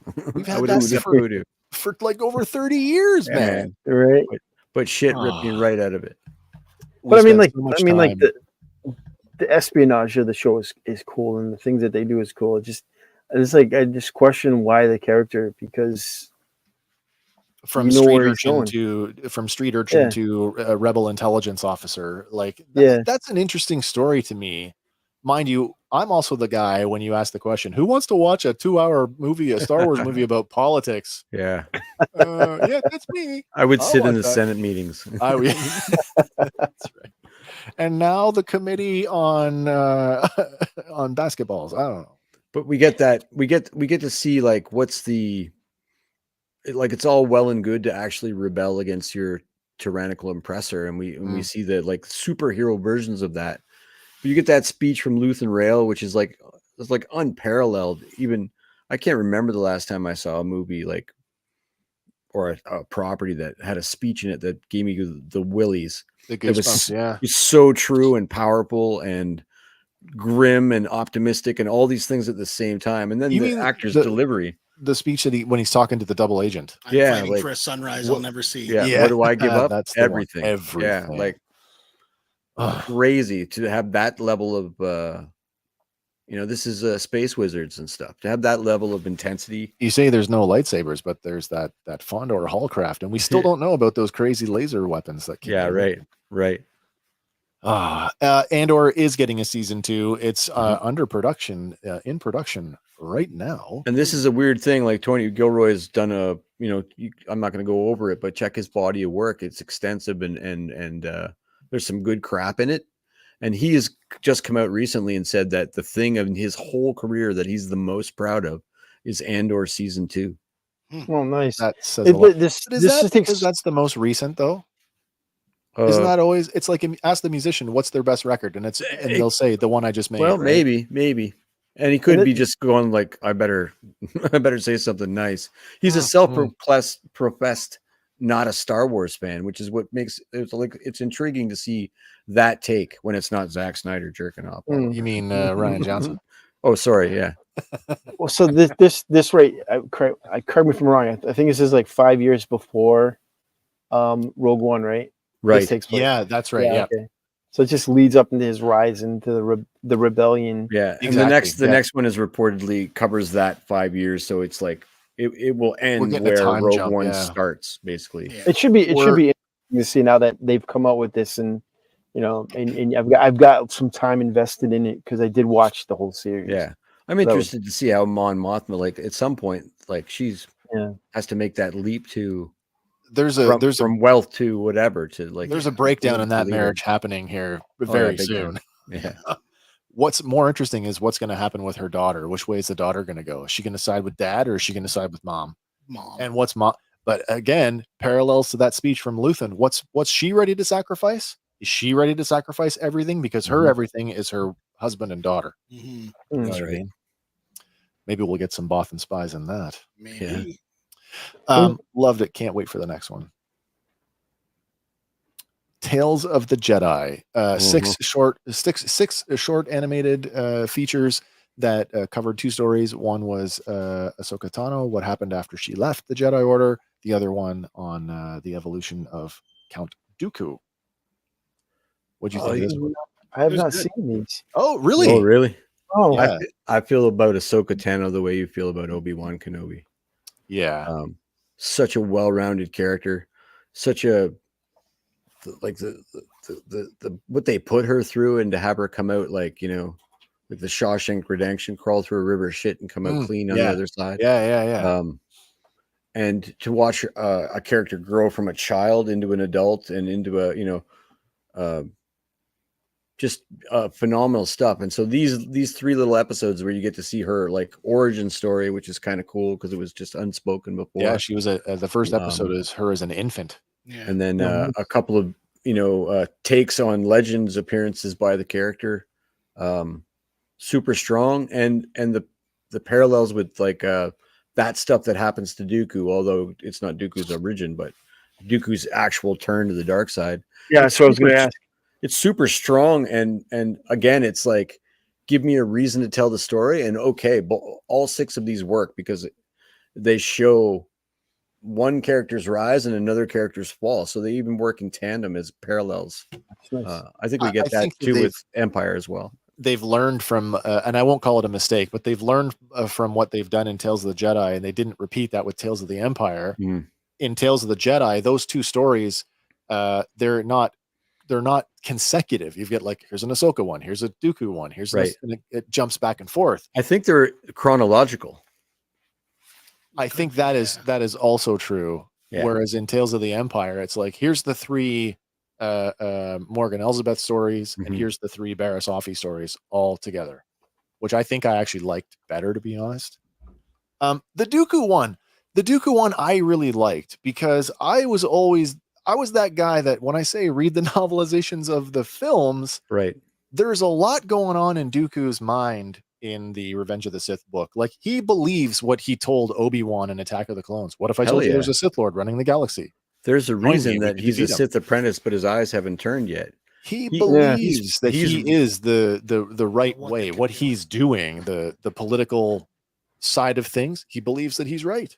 He's another very strong candidate for a Grey Jedi. Yeah.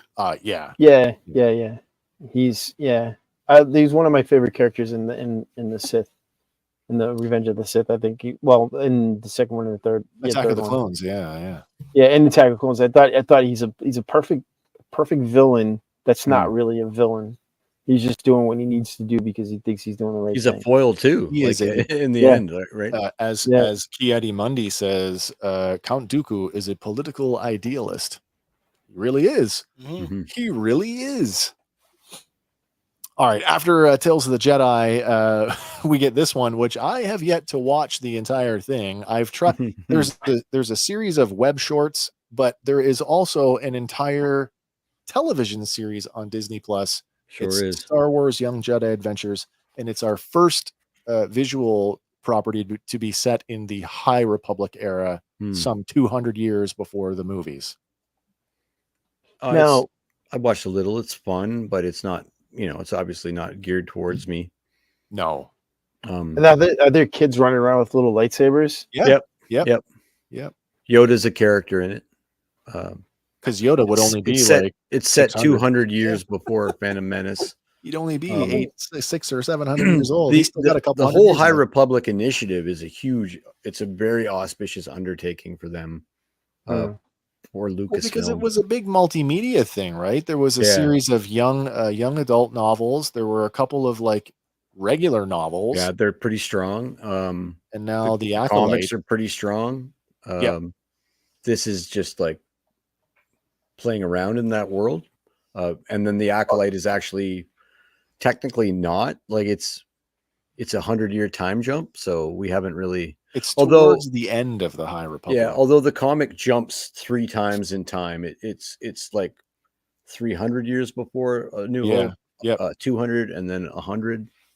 But it's interesting to see what the Jedi were always meant to be, and this is the story of their fall, how they became so filled with hubris, like so high and mighty, and and I know I'm talking more like less about the actual show that we're looking at, but the whole High Republic era, is basically the Jedi in their heyday, at the height of their power, and they're frontiersmen. Like the Outer Rim hasn't been settled yet, so they literally are out doing what they were meant to do. They're settling settler disputes. They're policing the galaxy in a just way. They're taming wild frontiers. There's a cool character that's called the Sword Master who operates outside the ranks of the Jedi Order, but they're still a Jedi, and they go out and kill beasts for people. Like, oh wow, it's pretty cool stuff. They had to sort of pick a time when, this is not any part of Legends at all, because we don't go back 10,000 years or even 4,000 years the way Legends does. Yeah. But it's like close enough to the new stuff that, I don't know. It's pretty cool. I like to see the Jedi the way that they're meant to be portrayed, rather than like what they, because when we see them, they've always been shadows of themselves, even in the prequel trilogy. They're really, I mean, you didn't even know that a Sith Lord was running the Empire. I was running. No, exactly. Yeah, right? You got your nose is so far up your ass. Yeah, yeah. So it's like this sort of like how they got there. This is like the golden age, and they even actually it's like the gilded age of the Jedi. Like the traditional like browns and tans of the Jedi are complemented with gold leaf everywhere. Oh, really? Like it's a little more ornate. Very fancy. Yeah. Oh, that's cool. Yeah. Well, this and is yellow and purple lightsabers are like the High Court. Well, when Disney took over, this is what I was expecting was going to come out. Like, so that's what I thought too. Yeah. How many jokes about Leia's a Disney princess now? Mm-hmm. Yeah. So Tales of the Jedi, Young Jedi Adventures, which just came out last year, by the way. That was actually launched, I believe that was last Star Wars Day. Mm-hmm. That brings us to our last and most recent live action series, and that was Ahsoka, which, as we all know, Rebels Season 5. That was the joke, Rebels Season 5, and I feel like it delivered on that. Yes. I'm standing up. Man, Hugh, probably the biggest Rebels fan in the room, but and not the only one, but for sure, but probably the biggest one in the room. Maybe my wife would argue with me. Kind of thought that this is what we were getting in terms of when I heard about it, and then when it like delivered, there's lots of little idiosyncrasies that we could find all the idiosyncrasies and do another 4-hour show on that. Just the idiosyncrasies of these things, but I thought the payoff here was excellent, especially like the way people were complaining about the character, but weren't patient enough to let her evolve on screen. We watched one episode of her brooding, and I'm done with it. I'm sick of this already. We'll let the character grow because that's where we're headed. Yeah, like be patient. And I have to say that a lot during some of these shows is that like Filoni seems to know where he's headed, so just let's see what he's saying before we jump down the guy's throat or the property's throat. You really have to put your trust in him because this is his, pardon the pun, but this is his baby. This is his original character. Yeah, big time. And they wanted to kill her, and he had an argument, very famous argument with George Lucas about like, no, like let's not kill her. Let's, and then she grew on him. I like there's an interview that he gave where he's talking about having this conversation with George Lucas where he's like, and Anakin Skywalker has a Padawan. And Dave famously says, Anakin doesn't have a Padawan. And George looks at him and then Dave is like, Anakin has a Padawan. Yeah. End of story. That's how it works. I mean, I thought that this is a good series, a good show. I like the bad guy. I know there's a lot of standing around and all that stuff, but I mean, I just thought I came off well, and I forget the villain's name or the Sith's name. The bad guys are Balin Skoll and Shin Hati. Like Balin was such a throwback. He was a seed stealer. Yeah. Oh my gosh, yeah. Throwback to like Jedi of old in my mind. I was like, this is what a Sith Lord would look like. That they steeped his character, the look of his character in medieval European knight trappings was just like, oh, that's very cool. And the orange saber, which is like dark gray, you know what I mean? It's not like all the way bad. He's got this like code of ethics, this morality, but like don't F with him. Like which in my mind, right? I always thought was a thing. Like when they used to talk about the code of two, right? So there can only be one Sith master and one Sith apprentice, right? Yeah. But you know that there are other Sith dark side guys walking around that would have their own apprentices running around out there, but they don't call themselves a Sith Lord, Sith Master, or whatever, right? And you know that there's more out there. They can't be just two. It's impossible. Like, absolutely. I mean, it's not impossible, but I mean, there's more than one. Yeah, the same way that there's like some kid who's powerful in the Force, but just enough to like trick people in the bar for money. Like, you know what I mean? Yeah. Like, so just strong enough to grab the broom. I mean, for every Jedi you would have in the Old Republic, there's like a, like the term, but there's a gray Jedi, and a gray Jedi can lean to one side and the other. So, I mean, yeah. So, like, in my mind, it's like, yeah, okay, when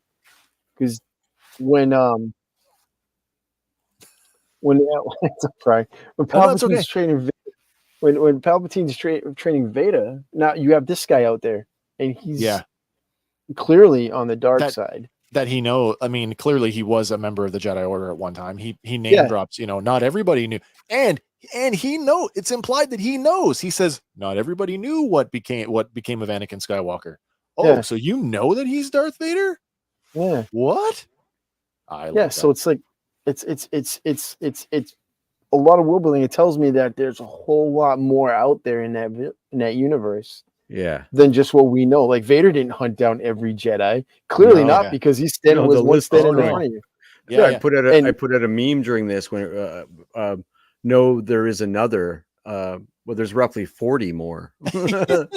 It's a lot more than I think. Your choices are vast here, Yoda. If there's one thing that the Disney era of Star Wars has done, it has shown us that there are a lot more Jedis that survived Order 66 than we were led to believe. Right? I mean, like there were. You said yourself there were tens of thousands of tens Jedi. Of thousands. Yes. In the peak of the Republic. That's right. When we see the Obi-Wan. When we see the Old Republic. When we see the Old Republic. Right, and we see the Jedi Council for the first time.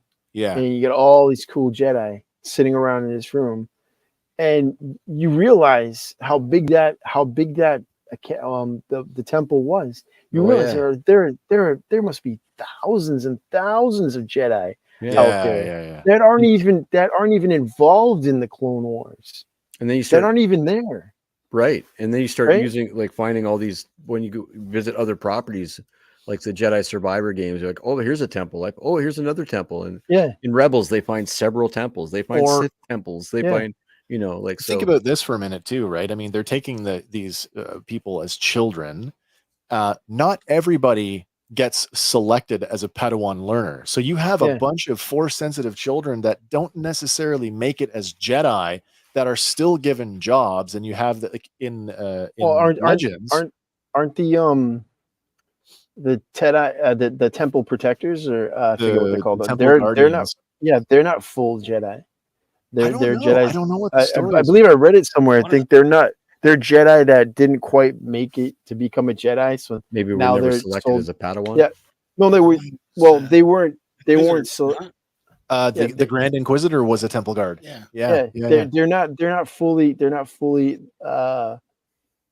They didn't. Really, I guess they didn't pass the test to make it become a Padawan, but they're still trained in the Force, so they're given the job to be temple protectors and whatnot. Yeah, somebody's got to cook and clean and all these other jobs. It's even more mundane than that. Like in Legends, those guys are just built to be. They're just trained to be like really good, like with their lights, with their pikes. Like it's a pike saber. It's got a saber at the end or whatever. They're efficient fighters, from what I read. I mean, they could take on a. Oh yeah, of course they could. Like you said, Andy, the Grand Inquisitor is a former temple guard. Yeah, and he goes toe to toe with some major baddies or major goodies, I guess. Yeah.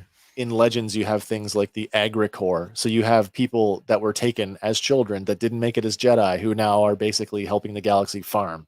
Mm-hmm. You have the Diplomatic Corps, like just mundane, everyday jobs that these guys are doing because they don't all become Jedi. Right. For me, Ahsoka gave me all those things that I was missing about Rebels in live action. Except for Kanan Jarrus.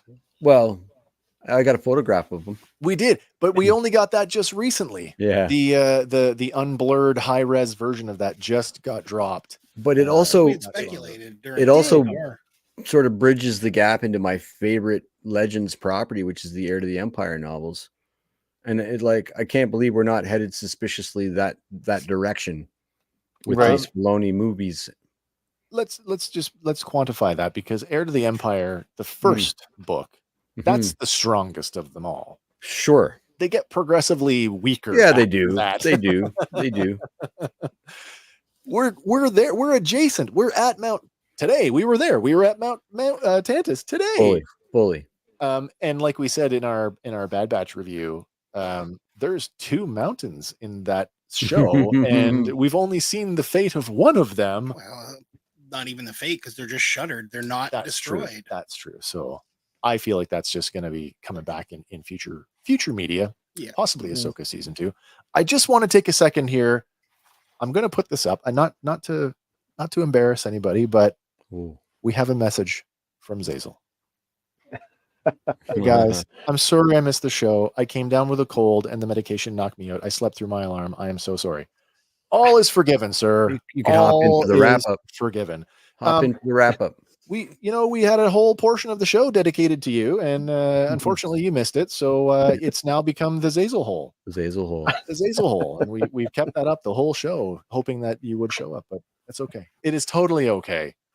Medication will do that to you. Yeah, feel Lots better, of man. opportunities. We'll do something again pretty soon, whether it's here or over on your channel. But this is too fun not to do again. Of course it is. Got a couple more to get through. I'm gonna go through this pretty quickly because we've been at it for quite a long time now. Ahsoka, Tales of the Empire. Also, happy Star Wars Day. Again, 3 more shorts. We get some real contextual stuff that helps us fill in the gaps with Ahsoka. We get the young Morgan Elsbeth.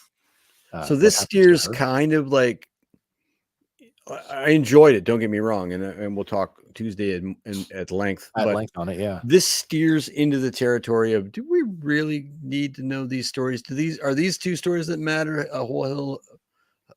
I feel like one of them is more important than the other, but both of them were good. But then both were good.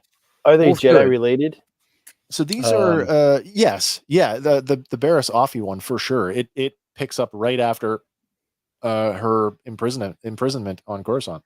Yeah, right. And then the Morgan Elsbeth one is that character from the Ahsoka show, the magistrate with the Beskar spear. The Beskar spear, yeah. And she dies in that at the end, right? So like it's hard to say. Like watching her fight Grievous is pretty cool, though. I'd check it out. But I didn't even know this came out. So this just came out the other day. Then. Yesterday. Yeah. It's a quick watch. All 6 episodes total about an hour. So.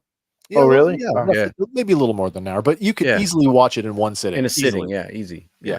And the quality is like the animation qualities. But I'm just, like what I like about the idea of this is that there's so many stories that can be told in the Star Wars universe that don't deal with the main group of characters. No, it's true. You might really enjoy it for that. We got a whole thing even if the story is 15 minutes long and you're telling a story about some random dude farming who's a nerf herder. The longest episode of Tales is only 17 minutes. The average is about 12. Yeah. That's right. Yeah, we should watch it before Tuesday because we're going to review it. We're doing it on Tuesday. Yeah, amen. I'll watch it after the show.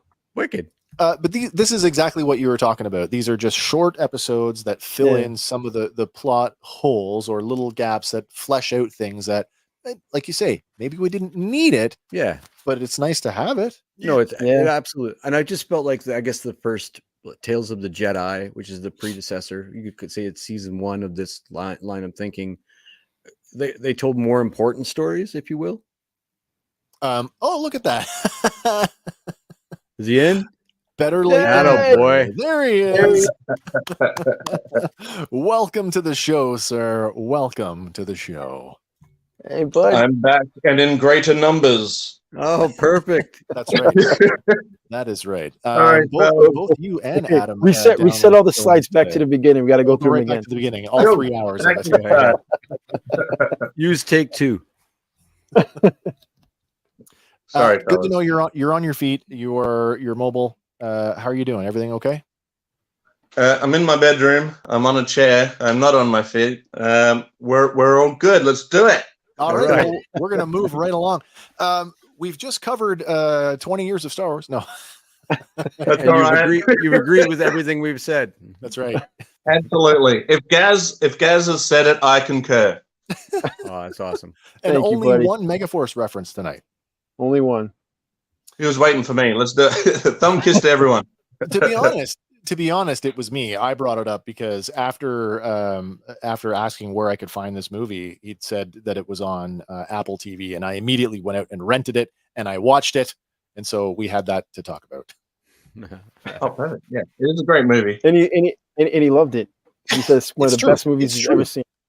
First time I've seen it since I was about 9 years old. So, Well, I thought I'd seen Megaforce before because it definitely looked familiar, but I was like, I don't know much about the plot, so I must have watched it when I was young, and then I got to watch it with Gaz and a bunch of our friends, and it was the most amazing time. If you haven't watched Megaforce with Gaz, then you haven't watched Megaforce at all. Are we talking about the guy with the beard and the bandana? Is that what I'm thinking of? Yes. Okay. Hold on. I'm on the trolley. It's Brad from the Rocky Horror Picture Show. Nice. Where is it? An action figure? No, there's no action figure, unfortunately. Oh. He's a Megaforce. Oh, that's yeah, awesome. yeah. That's exactly what I was thinking of. There's Okay. no action figure, but there is a line of Hot Wheels, and if you were lucky really? enough to get Yeah, and they are super cool. I don't know how they can super expensive if you're trying to get one in good condition, but I don't. So keep that there first, because Hot Wheels has since reissued that mold with different paint, including the weapons. I don't know how they did that. Yeah, there's like regular military camo. There's a SWAT one. It's got a little laser back I've got that one in yellow, a yellow deco. Yeah, there's a ton that look like this. Yeah, and then the other one they have is I only have two, but they have Winnebago. This is the comms vehicle. Wicked. Yeah, they call them TACCOM. There's a tank, a military tank in green for the bad guys, and they also have one of the Delta Mark 3s. So that's cool. Yeah, with the crazy Hot Wheels weird scale. Yeah, and then a red and white Bronco because it wasn't the beginning. Nice. Yeah, it was. That's right. That's right. Gaz, for Star Wars Day, other than being Xazyl, other than being sick for Star Wars Day, did you celebrate in any way?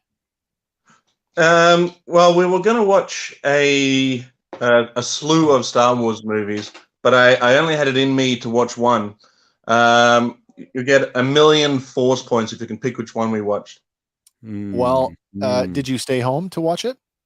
Yeah. Empire Strikes Back. Empire Strikes Back. Empire. No. Yeah. Oh, really? Okay. Jedi? If you were aiming for a slew of them, you started with Phantom Menace. Oh, no, wait. Andy, that was my next guess. Because it is back in theaters for this weekend for the anniversary. Is that the Phantom one? Menace? No. Oh, no. Man, we're Clone back Wars. 0 for 2 here. I'll give you a clue. It takes place.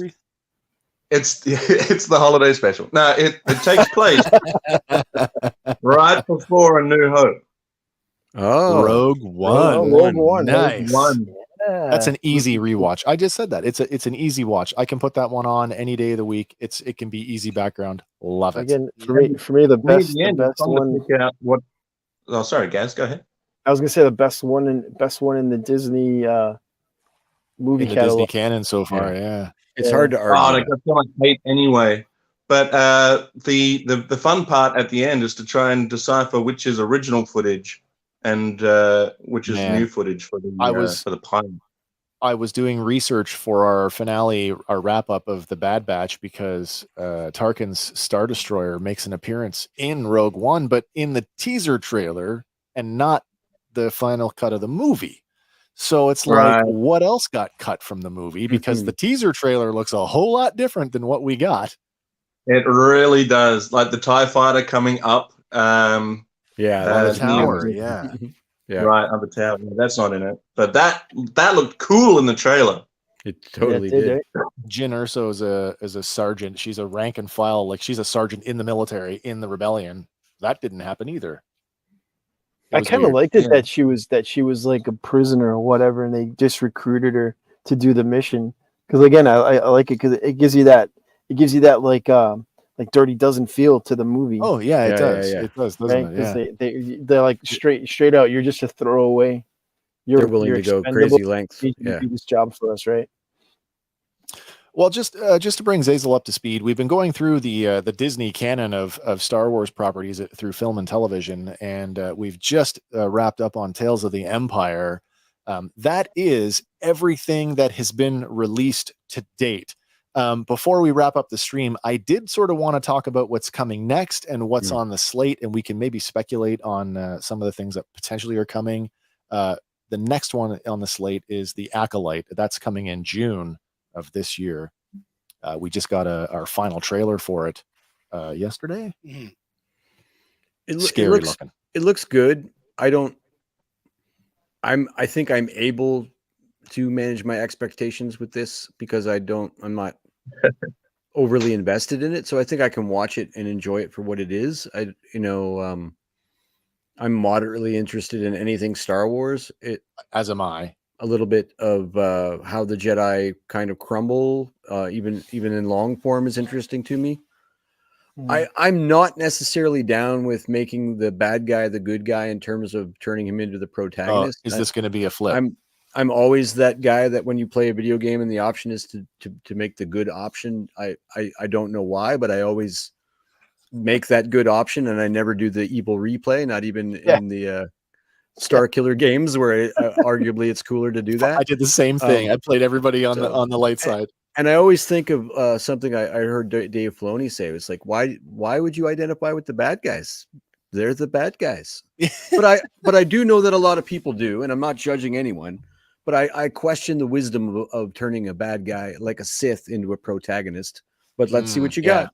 Yeah. For me, I'm gonna go against everything my gut's telling me, as I do have a little bit of like excitement for this because you do. Okay. Not that I want to like see myself or kind of like understand the bad guy. I want to see it from a Sith's point of view. Oh yeah, sure. Of what's going on in that time period. Because what I'm kind of excited because this takes about 100 years before. 100 years before. 100 years. So we're in the old Republic.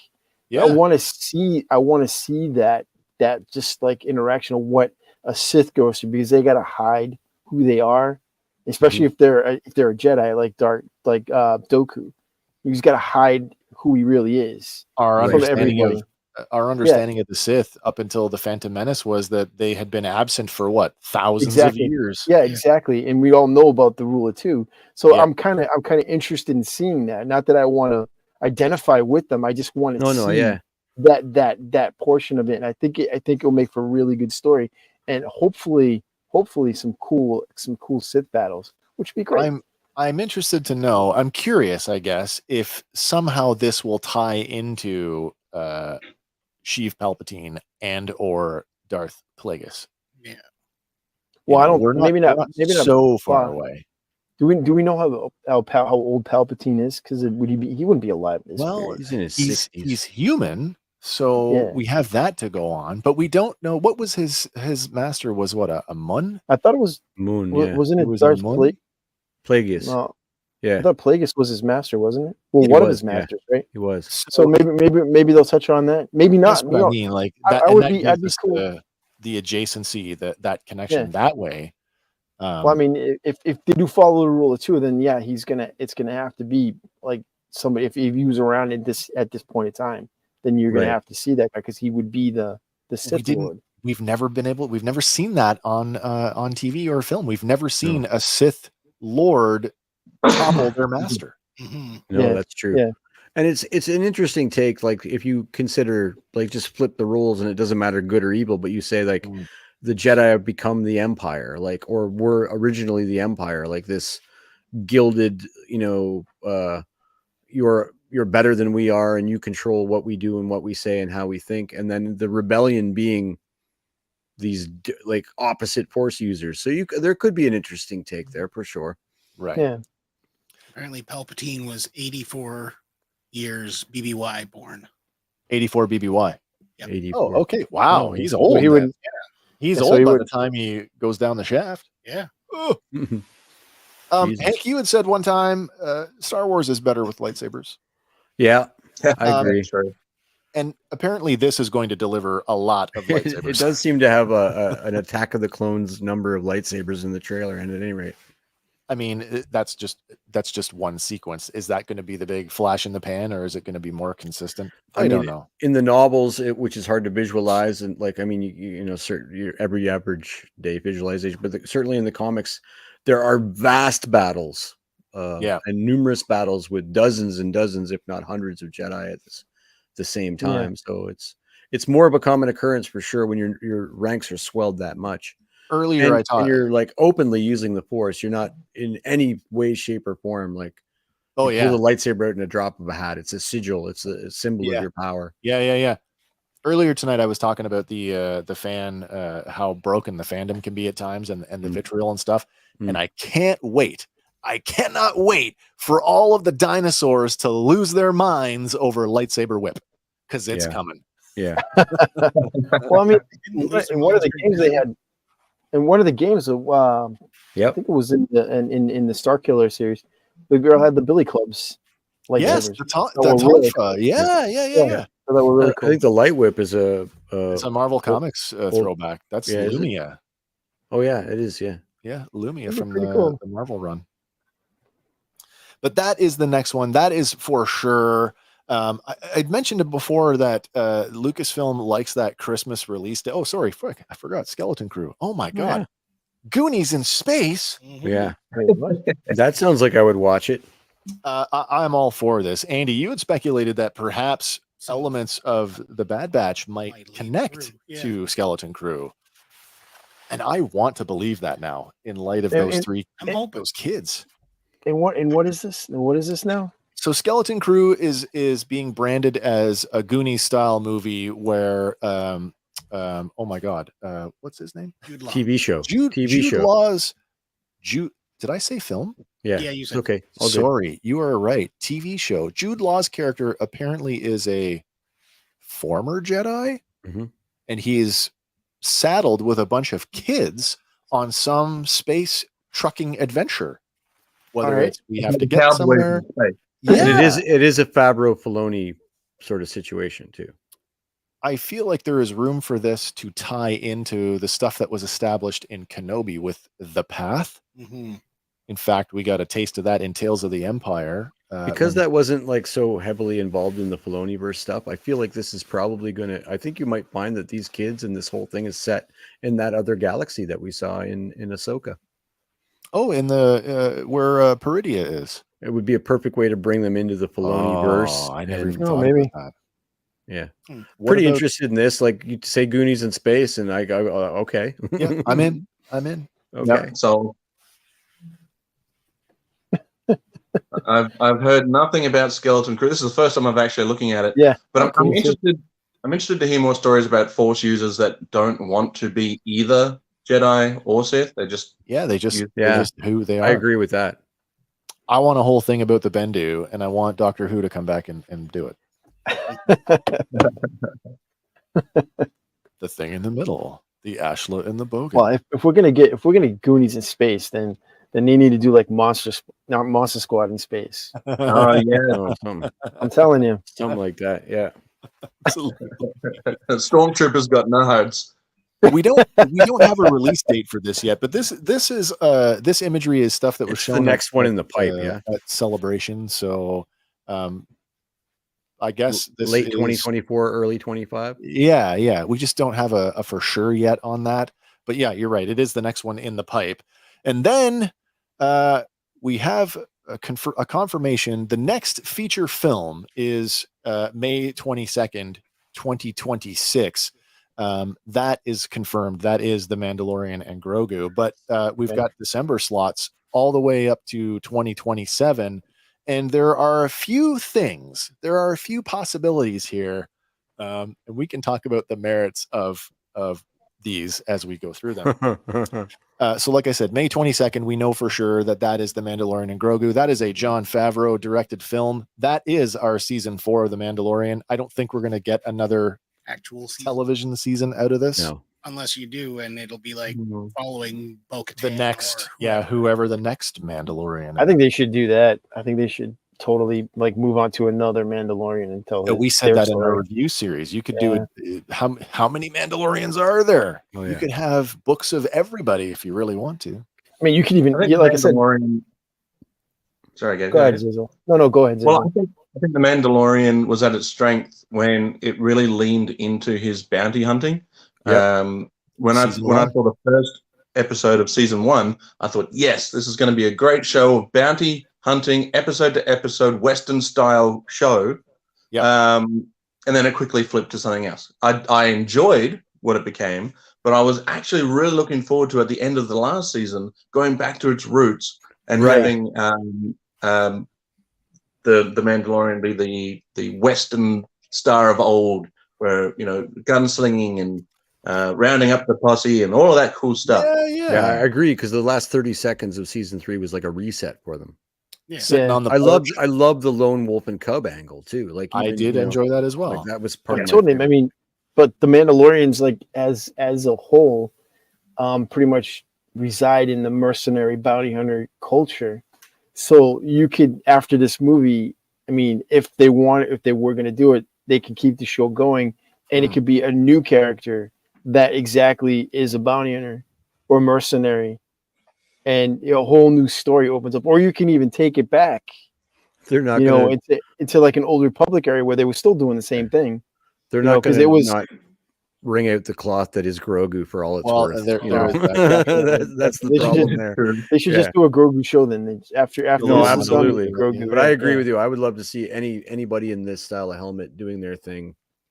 I think amazing. After the movie, they should give it some time, right, and not just jump right on it. Unless you're right. Unless it's a super success, then you're gonna want to jump right on it. But I think that after that, you give it a little time, let these other movies pop out, whatever shows you got them, and then do another show. We've got 3 release dates. We only have 1 film confirmed. We have more projects on the books than we have confirmed release dates, and these are in no particular order. We've got Dave Filoni's unnamed project. Right. This is that people have already taken it to calling it Heir to the Empire. Well, there is that. I'm just calling it the Mandoverse, or the Filoniverse movie, because it's going to be the culmination of all of the live action shows. It has been styled as an MCU Endgame style movie, right? That's right. Yeah. That is right. Okay. The other one that we know about, and conceivably this could be one of the 2 release dates, is the upcoming unnamed Rey movie that is for sure coming. Daisy Ridley is public about that. For sure. You said that like it's a warning. Well, some people it might. You can't stop it. Can we start an old-fashioned letter writing campaign? Will that do anything? I don't know. Nah. The unnamed Rey movie set 15 years after the Rise of Skywalker. That one is coming. Yeah. I don't think enough time has passed for people to like the original trilogy. Like we were clamoring for more and more stuff, right? Because it was so good. But what people seem to forget is that when we only had 3 movies, we were still shitting on a movie. And it was the cool thing to do to shit on Return of the Jedi, even though Return of the Jedi is a great hit. It's amazing, by the way. Goddamn teddy bears. You know, I always say this, right? Like, there's that, like, when you have these conversations with people, and it's like, you're like, what's your favorite Star Wars movie? You all say you love The Empire Strikes Back, but you all really love Return of the Jedi. Oh, we're so far apart on that. You don't love Return of the Jedi? I do. Don't get me wrong. That's what I mean. But Empire Strikes Back is the perfect film. I'm not saying that it's. I'm a New Hope. I'm a New Hope guy. I will watch A New Hope over and over and over again. Particularly when I was a kid, I would just watch that over and over, enamored with the cantina scene, like I'm sure a lot of people were. Yeah. But that really leaned into the space movies of old as well, where the costumes are all wild and wacky. That's because that's where they got those costumes. From the exactly. 50s, which is why I think I love it in the alley. When they try to replicate those sort of same characters for, let's go Phantom Menace, for instance, they look all rubbery and not quite as good. And it's just like, why? They looked great in New Hope. It smacks but like, I think the point I was trying to make with this Rey movie is after the new trilogy, after the original trilogy and then the prequel trilogy, it became cool to rip on the prequel trilogy And then when the Disney trilogy came out, I was like, oh, okay, prequels are good now. The prequels are fun. I like prequels. This is the new stuff, right? So I try to decipher in my own mind. It's like, wait, do I not like this because I don't like it, or do I not like this because everyone says I should? That's also, you know, does Star Wars need a whipping boy to draw the attention away from all the other stuff? Maybe. Light-saving whipping boy. Right. Phantom Menace is back in the theaters this weekend. I did not go to see it, but it is still the one that I've seen the most times theatrically. Oh, cool. Duel of the Fates, so good. Yeah. The pod race, so good. The duel with Darth Maul, so good. That movie is just Sandstorms, so good. very, very dangerous. They really are. They really are. Do you have a slide for the Mangold thing? I do. It's coming up right now. Okay. The next one, the James. Oh, sorry, it's not the next one. It's I fooled you. Lando. By the way, Lando's still on the books, and we just got a new development on this. It has changed hands. It is now being written by star Donald Glover and his brother Steven. They have taken over writing this thing. Yeah, why not? Sure. Do you think it's going to be like Community, or do you think it's going to be more like? I hope it's not going to be like a comedy. I hope it's not going to be Alabama or whatever it's called. I kind of feel that might be what we're getting. I'm thinking Canto Bite for an hour and a half. You know what I mean? Like, he wins Bespin at the end.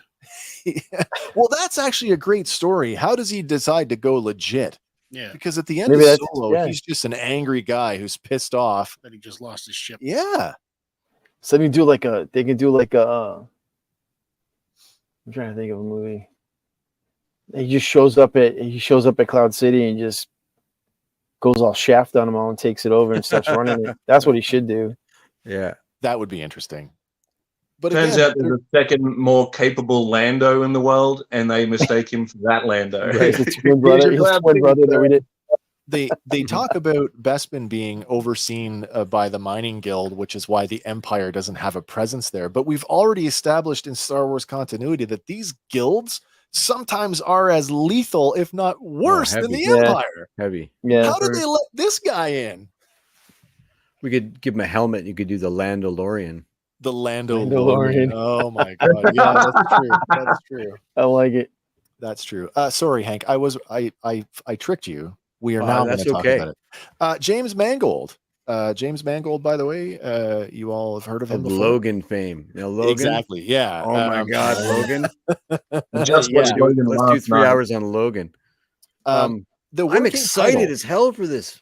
The working title is Dawn of the Jedi, and I chose to use this image because this is the Dawn of the Jedi comic book from Dark Horse Comics. Mm-hmm. This story seems to be in line with what they're talking about the Mangold movie, that it's going to be about the first Jedi set tens of thousands of years before the events of the movie, which is exactly what the comic does. Yeah. I've heard him in interviews describe it as like biblical, like the 10 Commandments with Charlton Heston, or the Moses movie. I'm in.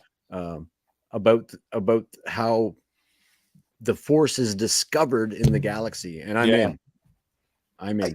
That's an interesting idea. That, I mean, the Force, I mean, it must have been there for a long time, but the comic book goes at least as far back as like the earliest, like the Jedi. When there was no Jedi, there was no Sith. There was just these guys who used the Force. That's the Tales stuff. Tales of the Jedi. Yes, it absolutely is. Well, yeah, because wasn't it like a group of Jedi decided they didn't want to follow the way, so they went off on their own and they discovered the Sith homeworld. No, exactly. Because that image is a Sith. Yes, that's what the Sith look like.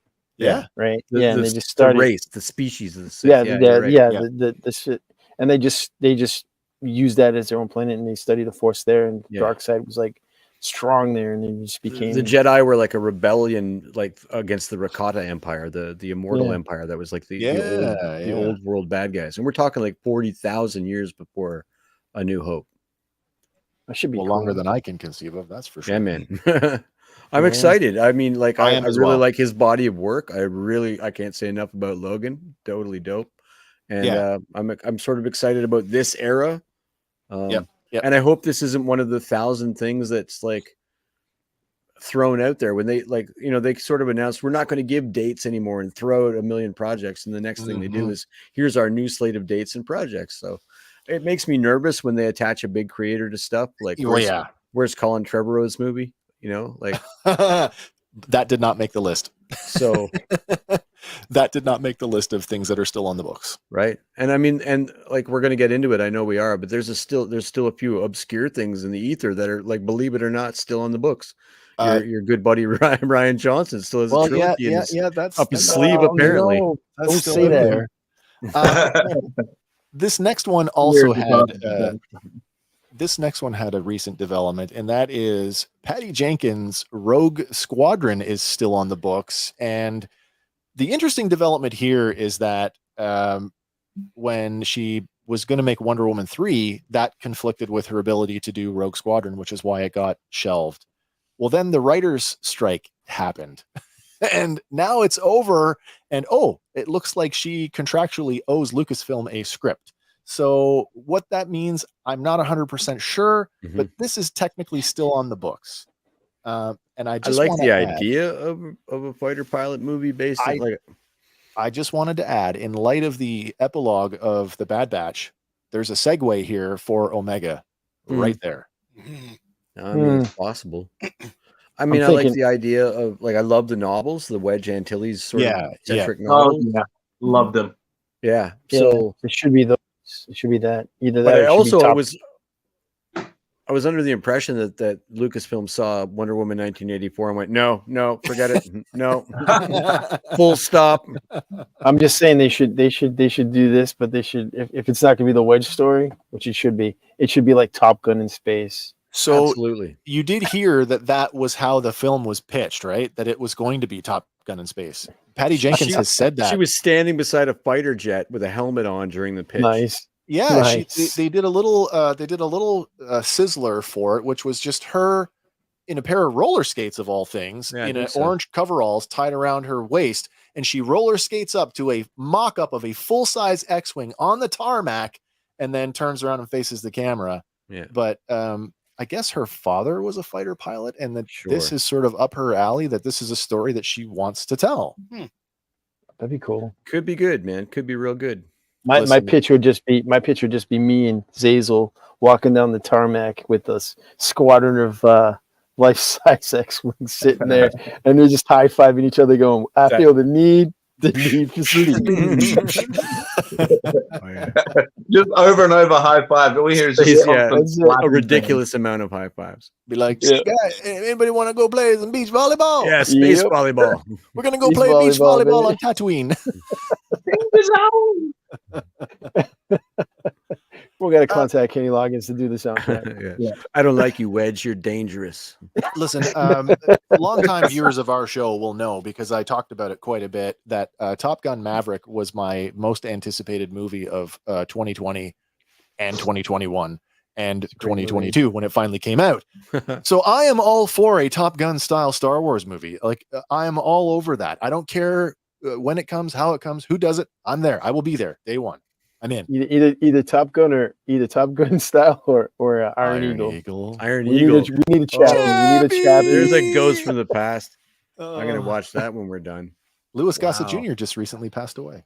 Oh wow. And I said it before, I'll say it again. Speaking of Louis Gossett Jr., if you have not seen his performance in Enemy Mine with Dennis Quaid, you don't know what you're missing. Another classic. One of the best science fiction films ever written. Probably my favorite. Oh, easily. All right. So the Rogue Squadron thing, yes, is back on the books. This one just caught me off guard. I didn't realize that this was a thing. Sean Levy has an unnamed Star Wars project coming. Now, Sean Levy, you might know as the director of the upcoming Deadpool film, is also the director of Real Steel and the two Ryan Reynolds movies, The Atom Project and Free Guy. Atom Project was really good. Yeah, it wasn't bad. It was really good. Yeah. Had a lightsaber without a lightsaber. I'm not even saying. Straight up headlights. Yeah, Free Guy did have one. Yeah. We get another science fiction guy doing this science fiction story, and Star Wars should be pretty good. That'd be good. this is one I'm not going to be heartbroken if it never comes to light, but I'm also interested in more Star Wars that could be fun and I guarantee high quality. I'm fairly certain that you would take a project from Sean Levy before you would take another one from this gentleman. Oh man. Oh man. And talk about overboard. He's got one coming too. Still on the books. There is an unnamed Taika Waititi project. There's been no updates on it, but it is technically still on the books. Oh. Yeah. It will be needlessly funny. If you could find the secret sauce, if we could get the Thor Ragnarok of Star Wars, would that be okay? Like the happy, comfortable middle ground? I disagree about that movie. That's where I think that Marvel took just the worst turn. Where it fell off the rails. Oh man, like the opening scene is Thor quipping with that like Ragnarok, whatever that. Oh man. With I only say I like that movie because I think it's just the right amount of banter comedy, and the scene where he's for me it's the wrong character for that kind of comedy, but I agree with you. Like I've watched it subsequently and I enjoy especially the interactions with the Hulk, and if I could just blur my mind, like and pretend that's not Thor, but that's not Thor to me. Thor is like a beer swilling talking in the third person, like barely. So I mean that's personal opinion, but yeah, of course. That's that scene where he's tied to the chair going down that hallway and they're playing the Willy Wonka stuff. I was like dying. It was perfect. But like I said, but Love and War was just I really do think that the success of that first Guardians movie has every movie trying to be that witty, that funny, that on point, and it's like just tell your stories, and if they are that, they are that. Don't try to dunk them in that on purpose. Like again, that's why I'm like hesitant about the Superman movie, because James Gunn is doing that. But I'm hoping he does it more serious. I'm thinking he is. But I'm just thinking, part of me going, he was involved in Brightburn, and that that was straight up. That was straight up scary, man. Like if he can bring a level of seriousness to the Man of Steel and yet still maintain that. The Boy Scout aspect of Superman, gunny goodness. Yeah, I'm okay with that. It shouldn't be like it shouldn't be like that banter humor that you have in those other movies. It should be more of a serious tone. And if he's going to tell a joke, it's because that Whedon Avengers movie where everybody had the same delivery, the same style of comedy. Like every character had a one-liner that was set up by another character, and like it was just like stop, like. So I really do hope that for the Superman movie too. I hope it's not. Hopefully, not everything needs to be dunked in that much ridiculousness. Exactly. Well, I've saved potentially the worst for last, and we've already talked about it. But again, I have to say it because technically still on the books. Yeah, it is. Proposed Ryan Johnson trilogy now. Yeah. No. There was a line. There was a line recently that said.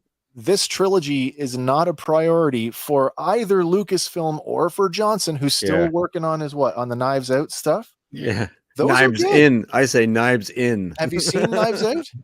Knives Out. The first one was good. The second one I didn't like too much. Was that onions? They're like onions. Onion skin or one. Glass onion. Yeah. I didn't like that one as much. Oh, okay. I mean, it was all right, but the first one I liked a lot. But it's a good time. It's more like his wheelhouse, though. Like he has said that he would like to see it take off at some point.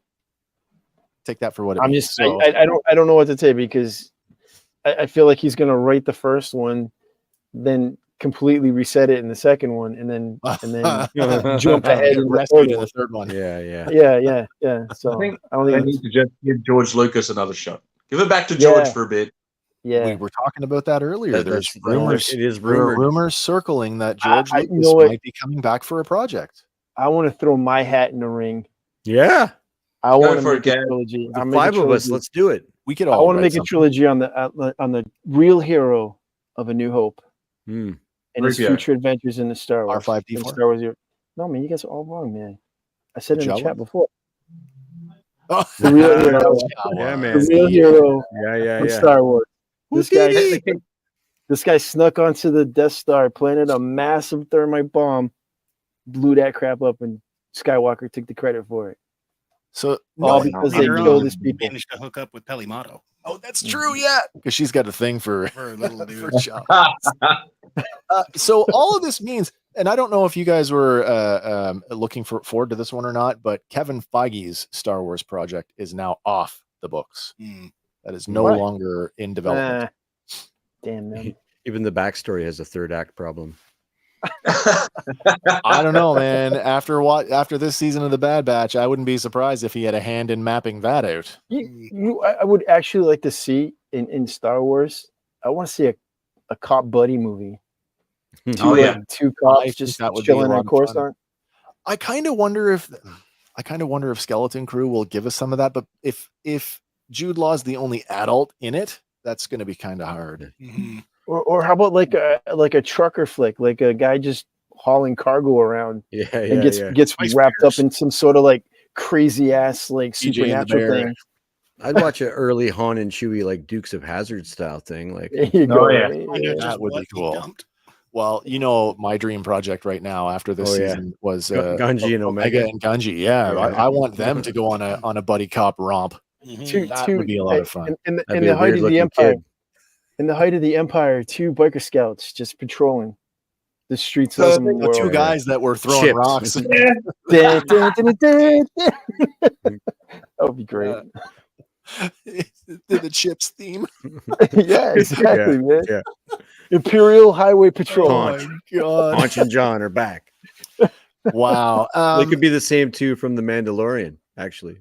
For they're early before they punch. I love them too.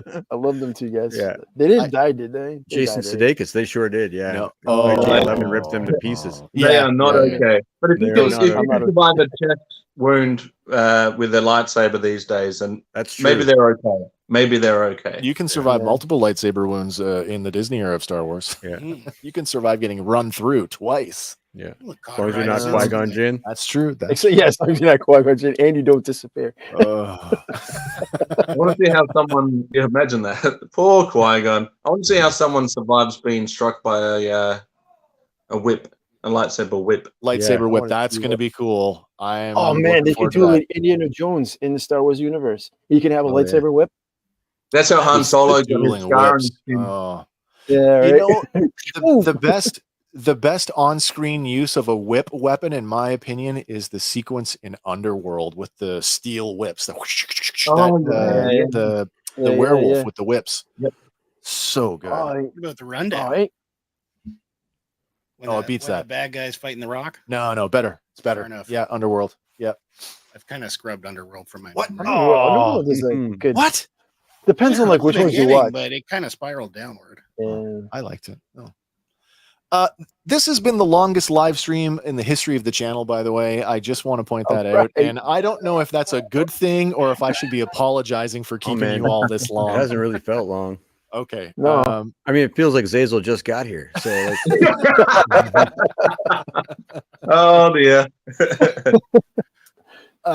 I want to thank you guys. I want to thank everybody, my compadres, Hank, Andy. You guys are 2/3 of the show, and there would be no show without you. So thank you very much for indulging me in this one. Thank you, Hank, for coming up with this idea.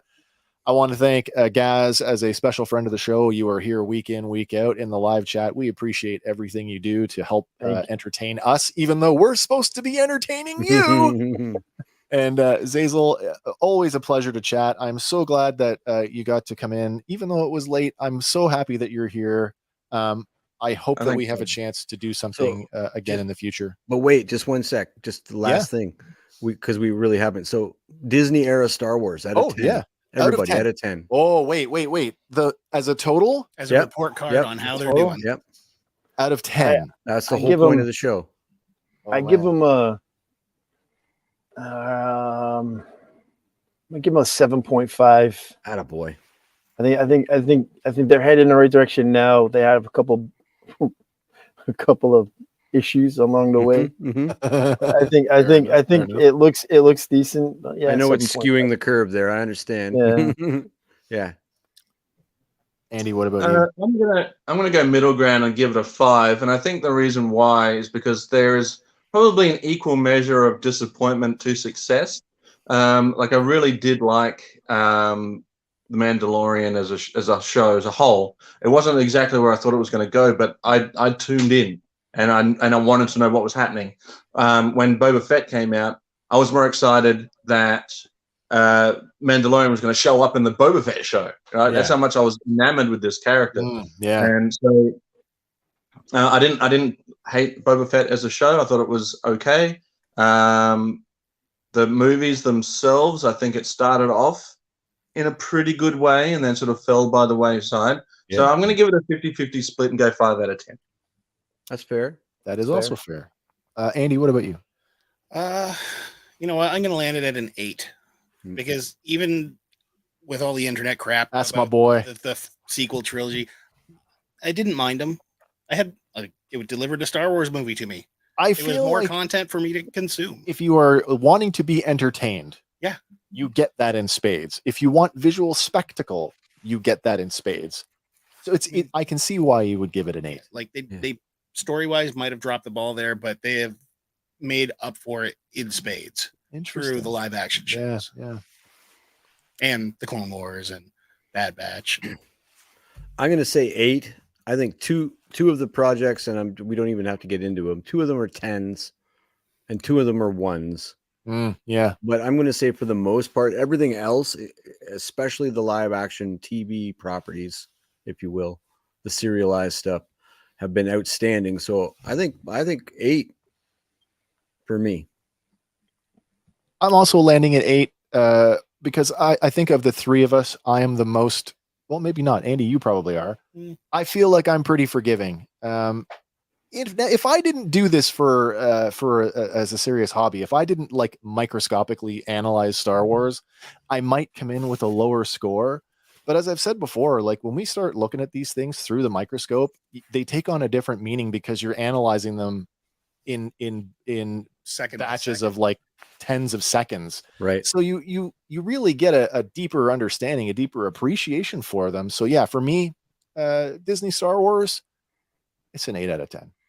So that's like a solid 7 average, that's pretty good stuff, like I would say so. And in the last decade, what other property has been able to repeatedly bring you to tears and make you you're viewing it through the eyes of your 10-year-old self again? And I'm sure the billionaires at Marvel would argue, but I have Godzilla.